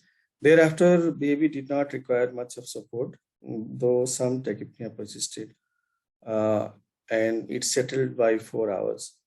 I have done this ultrasound little later, about 24 hours age, and I have used this sonocyte machine and L25 probe, gen mode, and the frequency is 9.5 hertz. And I apologize, I haven't done the posterior ones. So I will show you the.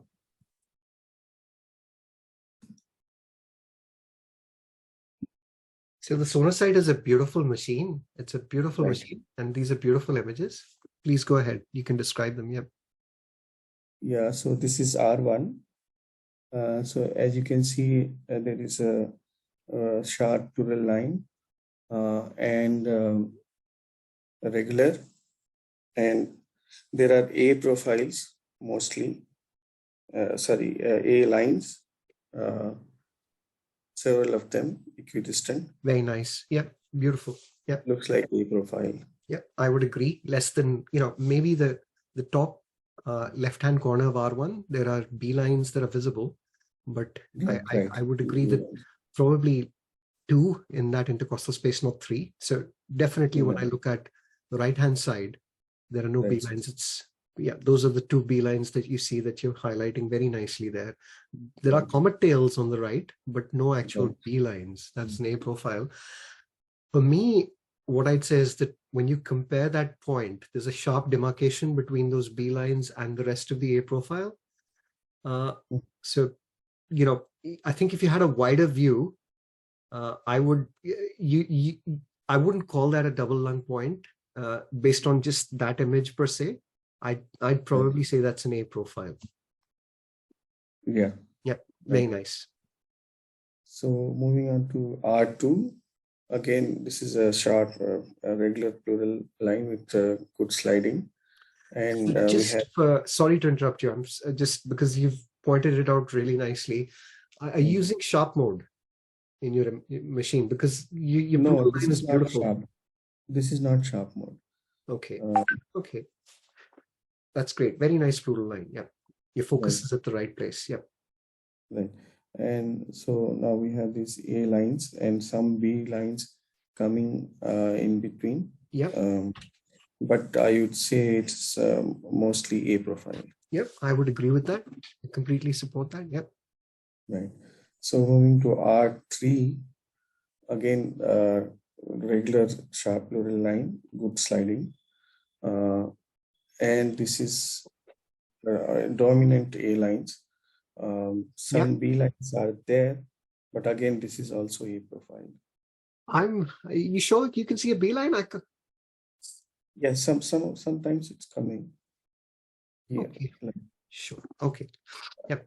Definitely see some I am common tails at the right. top that are coming through. So what I'd say is that you know, there's that shadow that moves across. I'm not convinced that's a beeline, but you've got definite comet tails. It's a beautiful A profile, extends all the way to the bottom.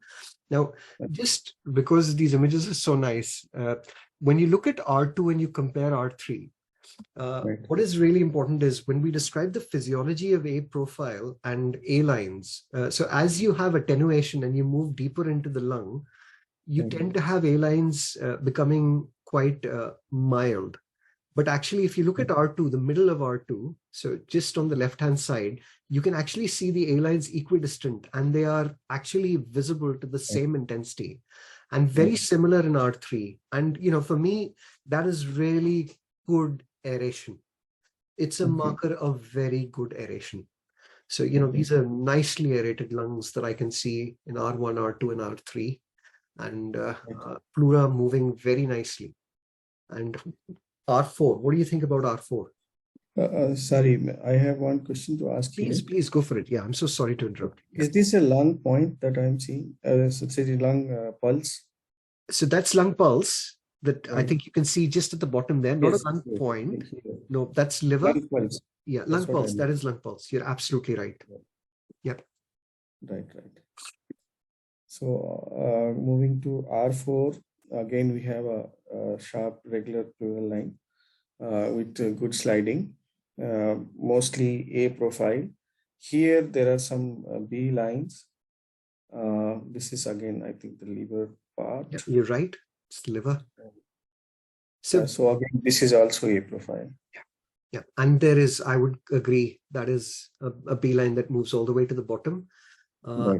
My gut feeling is probably you can see at least two that I can definitely see moving across to the bottom. Yeah, they kind of merge in the middle half of the screen. And again, this is where I would caution you against.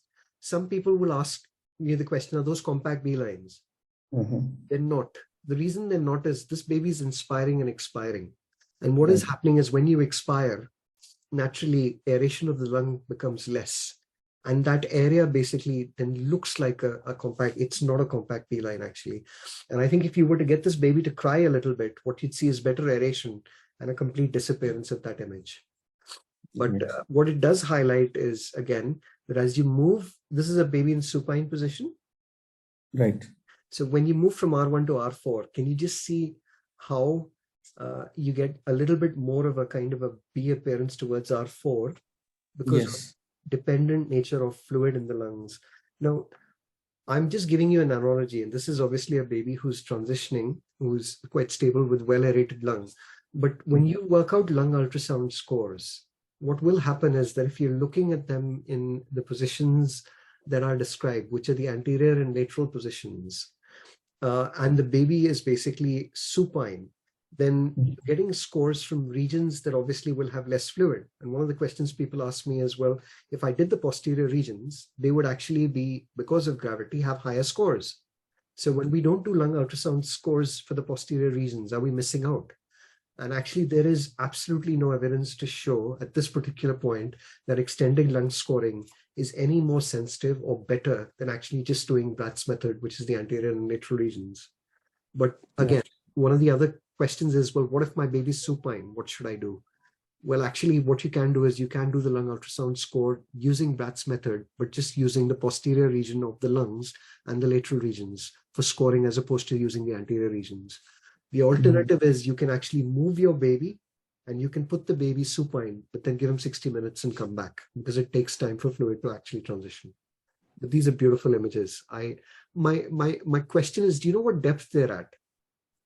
It's at 4 centimeters. That's good. You've got really nice resolution all the way to the bottom. I have nothing to add. Very nice. I love your machine.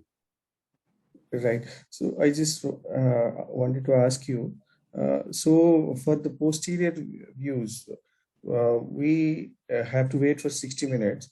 So it's not always feasible. It would take a lot of time at the bedside. Completely agree. So, which is why if you're using lung ultrasound scores like in Bat's method, then actually the recommendation and what Nadia will teach you is you don't have to turn the baby, put him supine. Just do the posterior zones like you would do the anterior zones. So you would do R5, R6, you would do R3, R4, as opposed to doing R1, R2, because the baby is prone. You get what I'm saying? Right. Okay. Excellent. Can I So, move to the next slide? yeah, sure. So here we are. So this is the L1, and we can see the pleural Lung line. pulse, very nice lung pulse visible there. Can you see the lung pulse, everybody? L1. So can you see the pleura is sliding, but it's also pulsing? Is this the point? No. So yeah. So just to the left. This one. So move to the left of the screen, left at the pleural margin. Yeah. So can you see how the pleura basically, while it's sliding, it's also pulsing. So you have lung pulse and lung sliding both. And the reason I say that is this tissue above. So this tissue above the pleura, if you move to the extreme left, that is pulsating. So that is actually lung pulse with lung sliding. Yeah. I think if you see lung pulse in situations like this, your pleura is well established. It's not a problem. But I think if you see lung pulse where pleura is not established, where you see the kind of pattern that we saw with QT slides, then atelectasis, complete atelectasis should be thought of. Right. But yeah, very nice. Yeah. And there are A lines. They are equidistant. I can't see any B lines. So this is, or the gain is little less. I think the gain is a little bit less. Plus, my only other comment is whether your probe is completely perpendicular. That is the challenge with L1. So when you do L1 and you're high up, your probe basically loses contact. And I think as you've moved slightly higher up, you've lost a little bit of contact, which is why as you move to the top of the slide, you kind of lose out on a little bit of the depth penetration there. That's also why the pleura looks a little bit more bright in the middle. So if you look at the pleura in the middle, it's brighter than at the top, which looks blurred. And I think that's a reflection of loss of contact as opposed to pathology. Yeah. So, you mean this part? No, that's not pleura. Pleura is below that. Yeah, that's pleura. So can you see how that pleura doesn't look as bright as the pleura in the middle? And that is probably because you have a little bit less contact of the probe there. So the ultrasound waves penetrating that part of the lung, they're also not giving you a very nice delineation of the A-line artifact. Whereas if you look at the center, your A-line artifact is much better. So that is because of loss of contact. Yeah. I think if you had good contact, and again, the one thing that you can do in those situations is to try and keep the contact. You might instead of, so if you look at my hand, you're keeping the probe like that, but your chest is sloping off like this. So you're losing the contact there. So really what you need to do is try and keep the contact of the probe. So you might have to move it a little bit to keep that contact. Right. Yeah. So my apologies. This is my first ultrasound. So no. It's a beautiful ultrasound.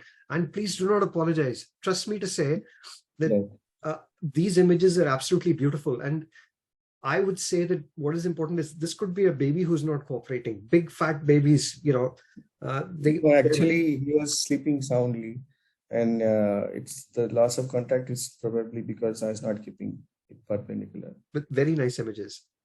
Carry on, please. Yeah. Right. So moving to L2, this is the regular and sharp pleural line. Good sliding. Yeah. We can see A lines. Across, but there are some B lines, but not more than 3 probably. Sure. But towards the lower part, there are some B lines. So can't say whether this is a double lung point, but I would say it may be an AV profile. It's a little bit difficult. So my only comment over here with these images is whether your depth is too far in. Okay. And whether you just want to reduce your depth a little bit. So the other thing is whether you've kind of zoomed in on that particular area. So if you zoom out, you'll be able to get 3 ribs and a wider field. Whereas over here, I'm getting 2 ribs, 3 intercostal spaces. And you might just want to try and zoom out a little bit, which will also make your pleura appear regular. I just wonder again, whether some of what we're seeing here is a little bit artifactual, possibly because you're quite zoomed into this image. So these are also artifacts, probably.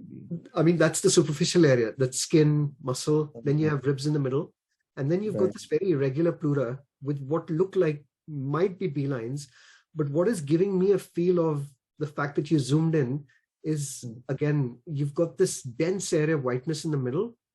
So I just wonder clinically from my perspective, whether if you just zoomed out a little bit to get a slightly wide, because you're using a linear probe, which should have a large footprint. Right. Is this a hockey stick or a linear probe? This is a linear probe. Yeah, it should have a large footprint. So you should be able to get a slightly bigger image, and you might just be zoomed in too much, which again, when you zoom in too much, it just makes the image more granular and grainy, which is what you're seeing. And that will obviously affect how we interpret the images as well. So maybe for your next kind of review, let's try and see if you can zoom out a little bit and get a slightly larger footprint with a few more ribs visible and see if that makes a difference. Sure. But yeah, I mean, what I'd say at the moment is it's very difficult to see good A lines here. These are predominantly B profile with B lines, but with good pleural sliding.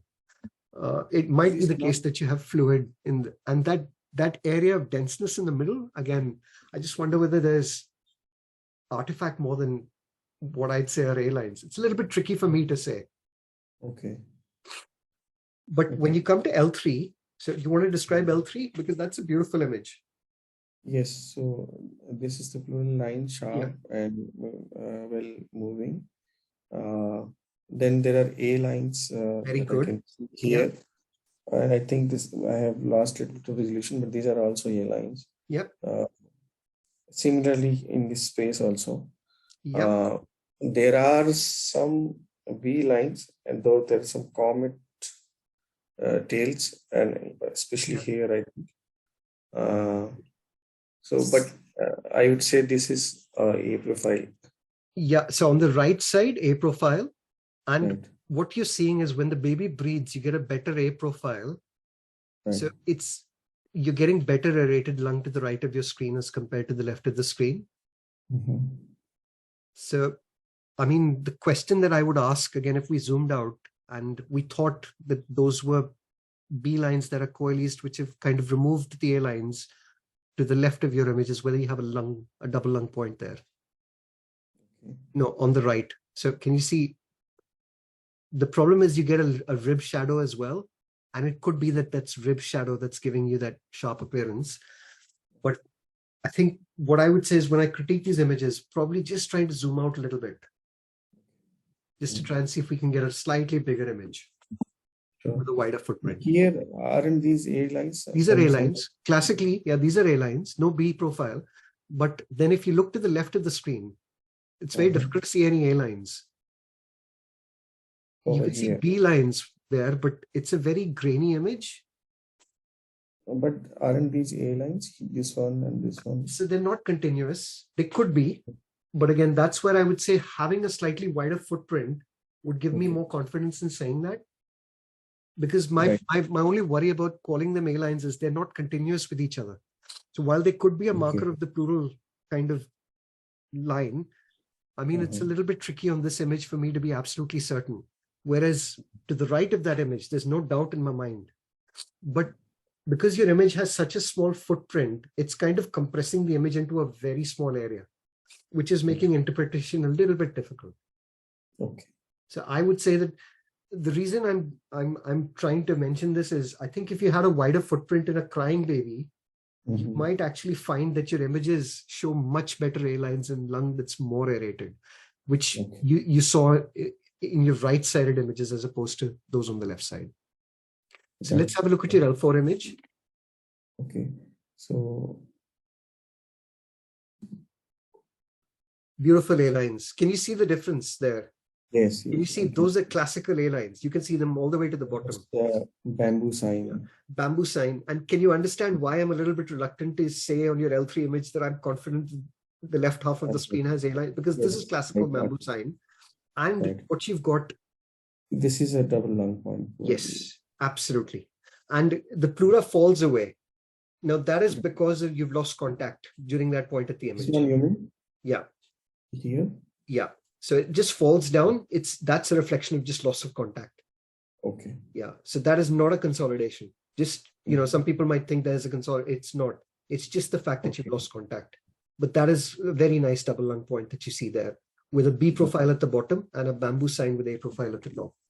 Yes. Beautiful. So, for your first images, they're beautiful. Yeah.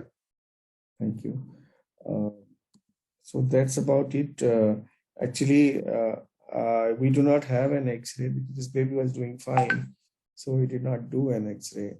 Though if it were there, it would have added more to the information. No, that's okay. That's okay. I mean, I think we got a feel of, your baby being virtually normal, the right lung, and the left lung, my gut feeling again would probably have come back as being nearly normal, probably with a few areas that are still showing transitioning. So well done. So we have time for one more, and I'm going to ask Jean to present. Thank you. Yeah, thank you. My pleasure. Thank you. I'm grateful. And anybody who's missed out this occasion, because I'll be updating you about the next peer review, there might be slight changes to the program, not for the sessions this week, but guys, we'll be picking up the intensity a little bit now as we start going through individual pathology in terms of your peer review sessions. So it's also to make sure that we're giving everybody enough time. So don't feel pushed to have to attend all the peer review sessions. The idea is, as you get images, we give you the time based on your availability. Go for it, Jean.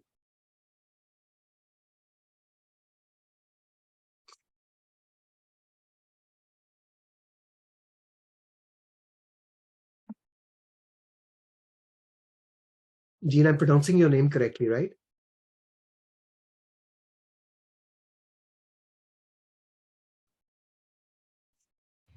Please unmute yourself, G.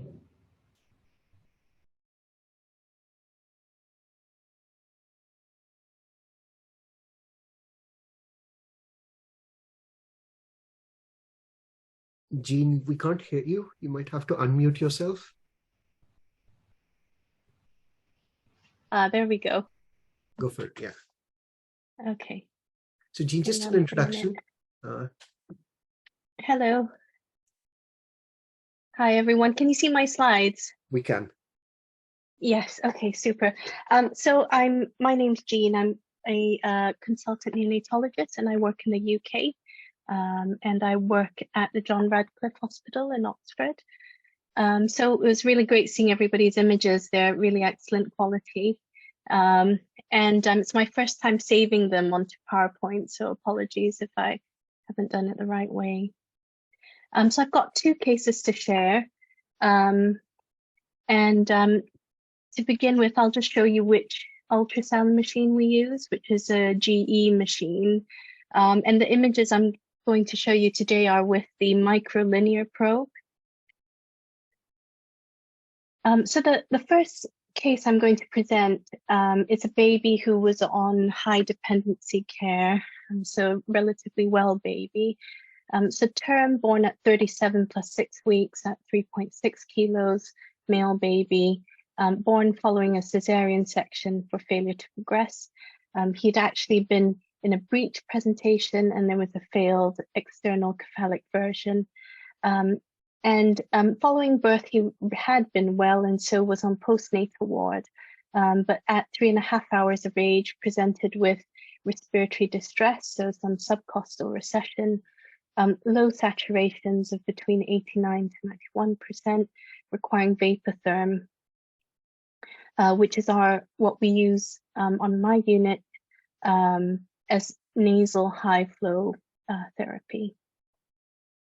So I don't have videos of all of the images that I'd done, and I had some difficulty saving them from the machines. I'm going to take another look at it, but this is sort of what I've tried to do using our PAC system.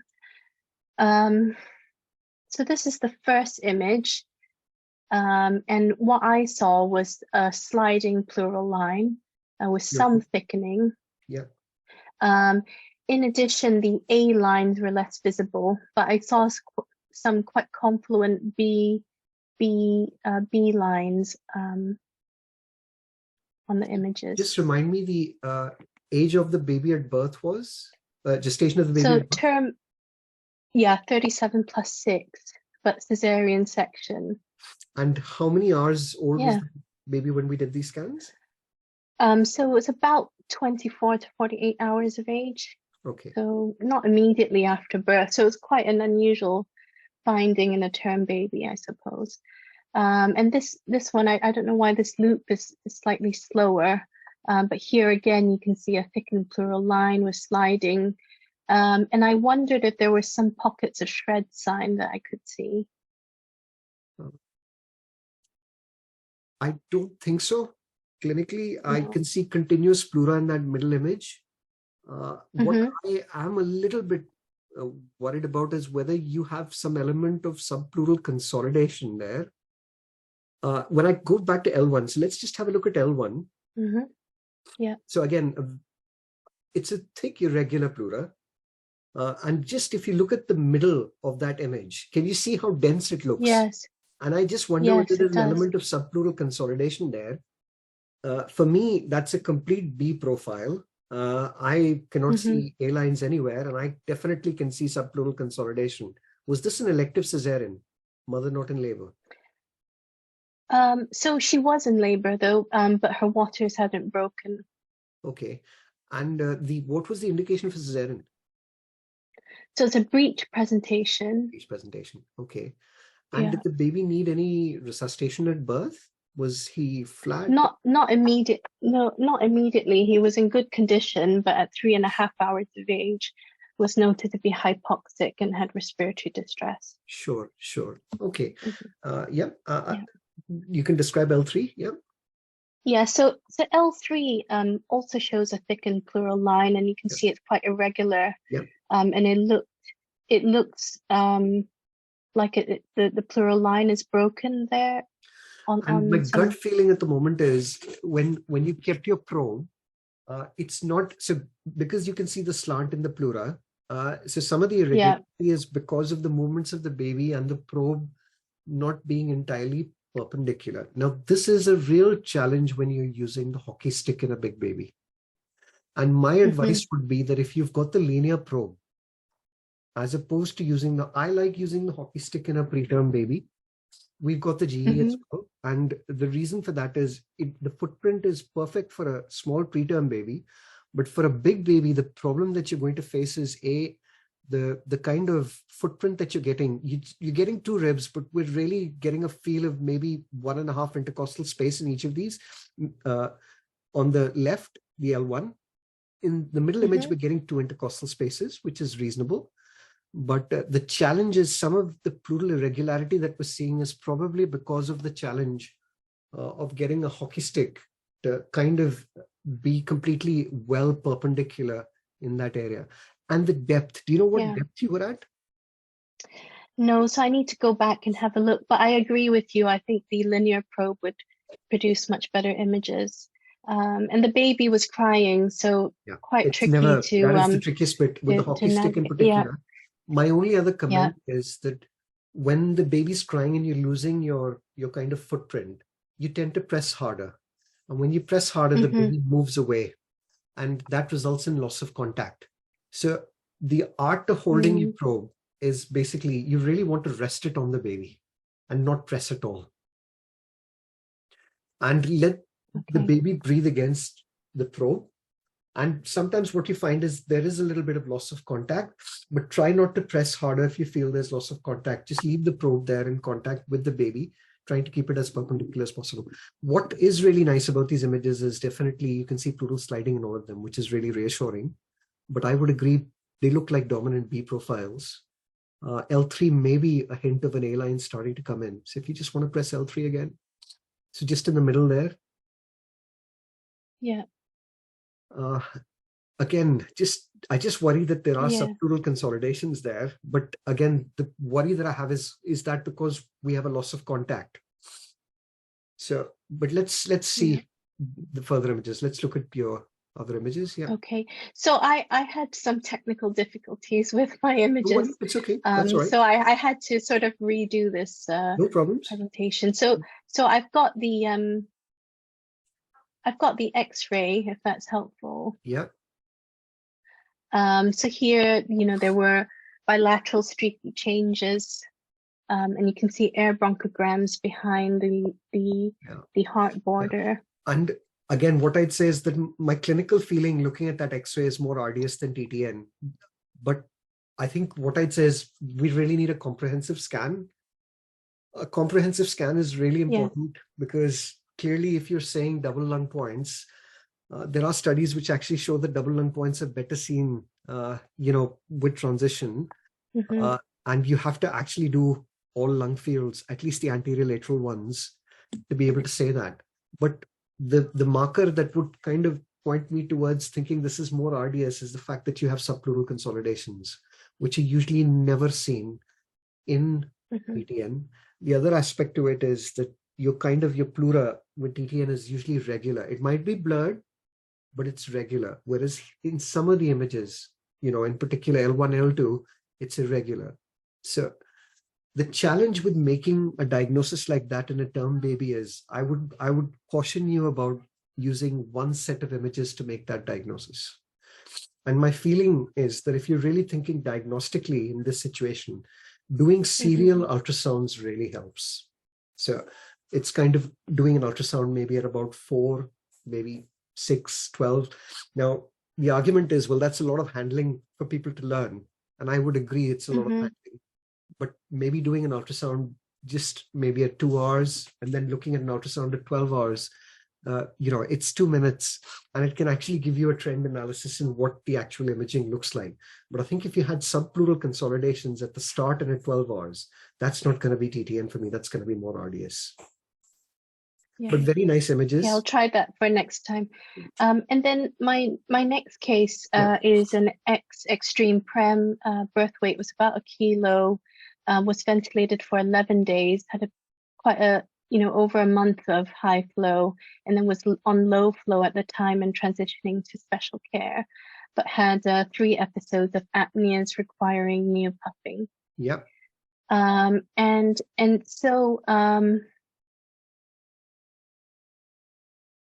again, I have incomplete images of my scan. And so here in the first image, I can see a pleural line that looks like it's sliding and looks continuous, but it is thickened. Yep. And on the scan, I could see the occasional A line, but more of a B line pattern, which almost looked confluent in some areas. Yep. Okay. Yep.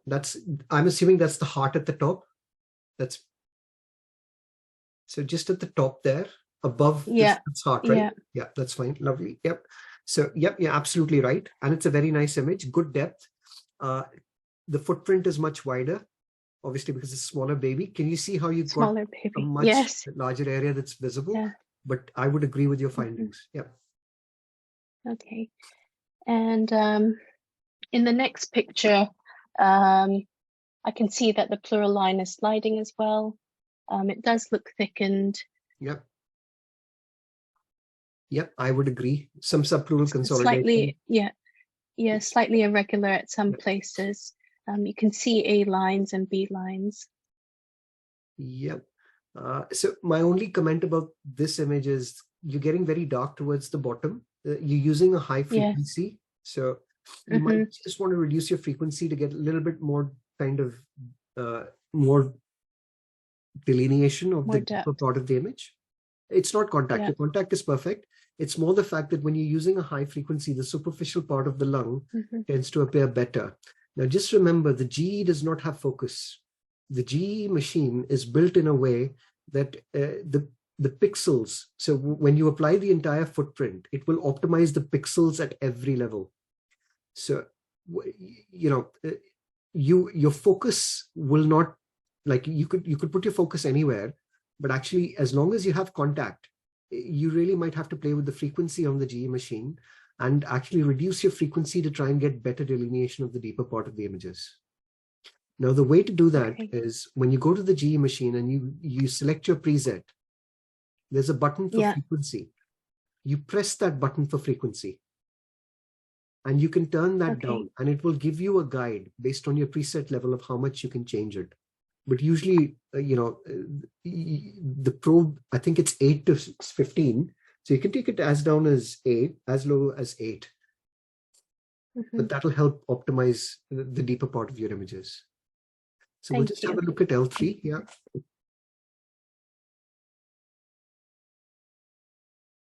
So again, so yes. And here I wondered, subpleural consolidations. Yeah.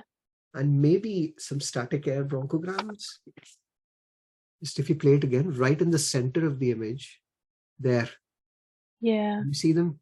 That to me looks like a static air bronchogram there. So what's the age of your baby now? So I think the baby was about 2.5 months old, Yeah. X27 weeker.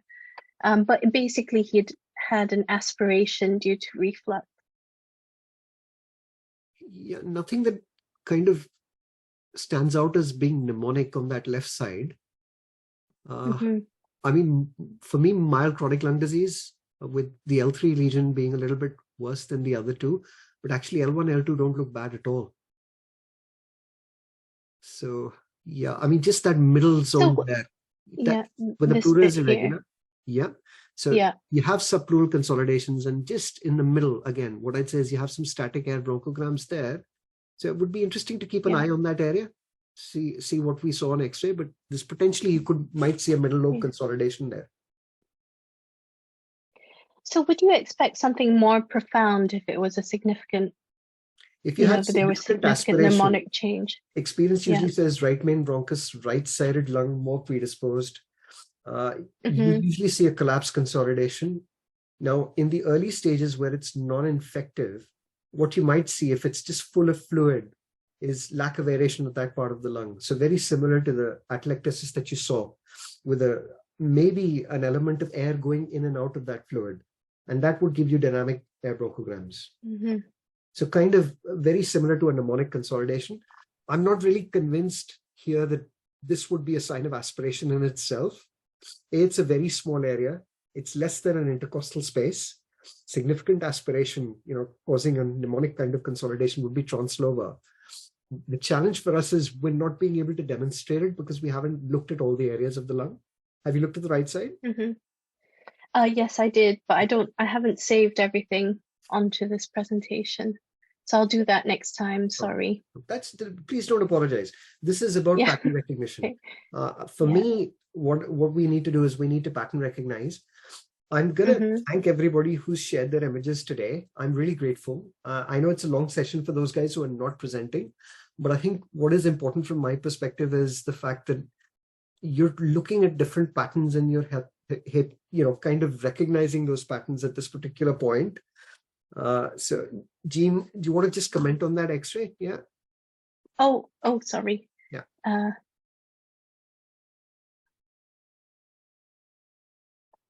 Yeah. So this boy had 3 episodes of severe apneas and desaturations needing IPPV, and at those points in time he had milk that was found in his mouth, and we think he may have an element of reflux, and he had a speech and language review for that.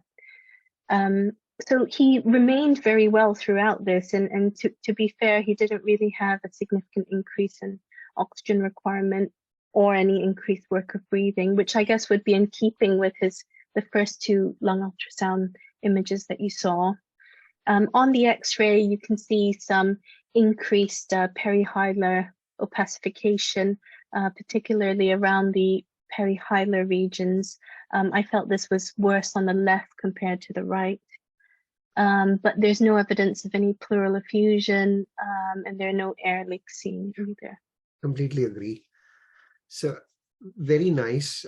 What I was going to say is just to give you a flavor now is we're moving towards pathology now. And what we will be covering in order would be respiratory distress syndrome in the preterm and the term neonate. So the next 3 sessions would hugely focus on that keep bringing your cases, whatever you get.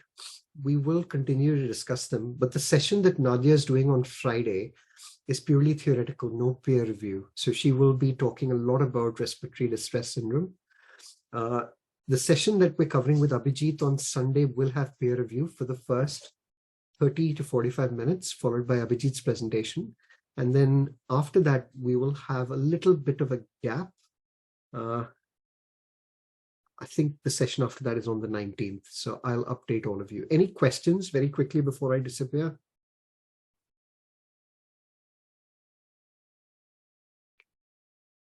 That's really kind. No, thank you. Thank you. Have a good day, everybody. Thank you so much. Thank you. Thank you.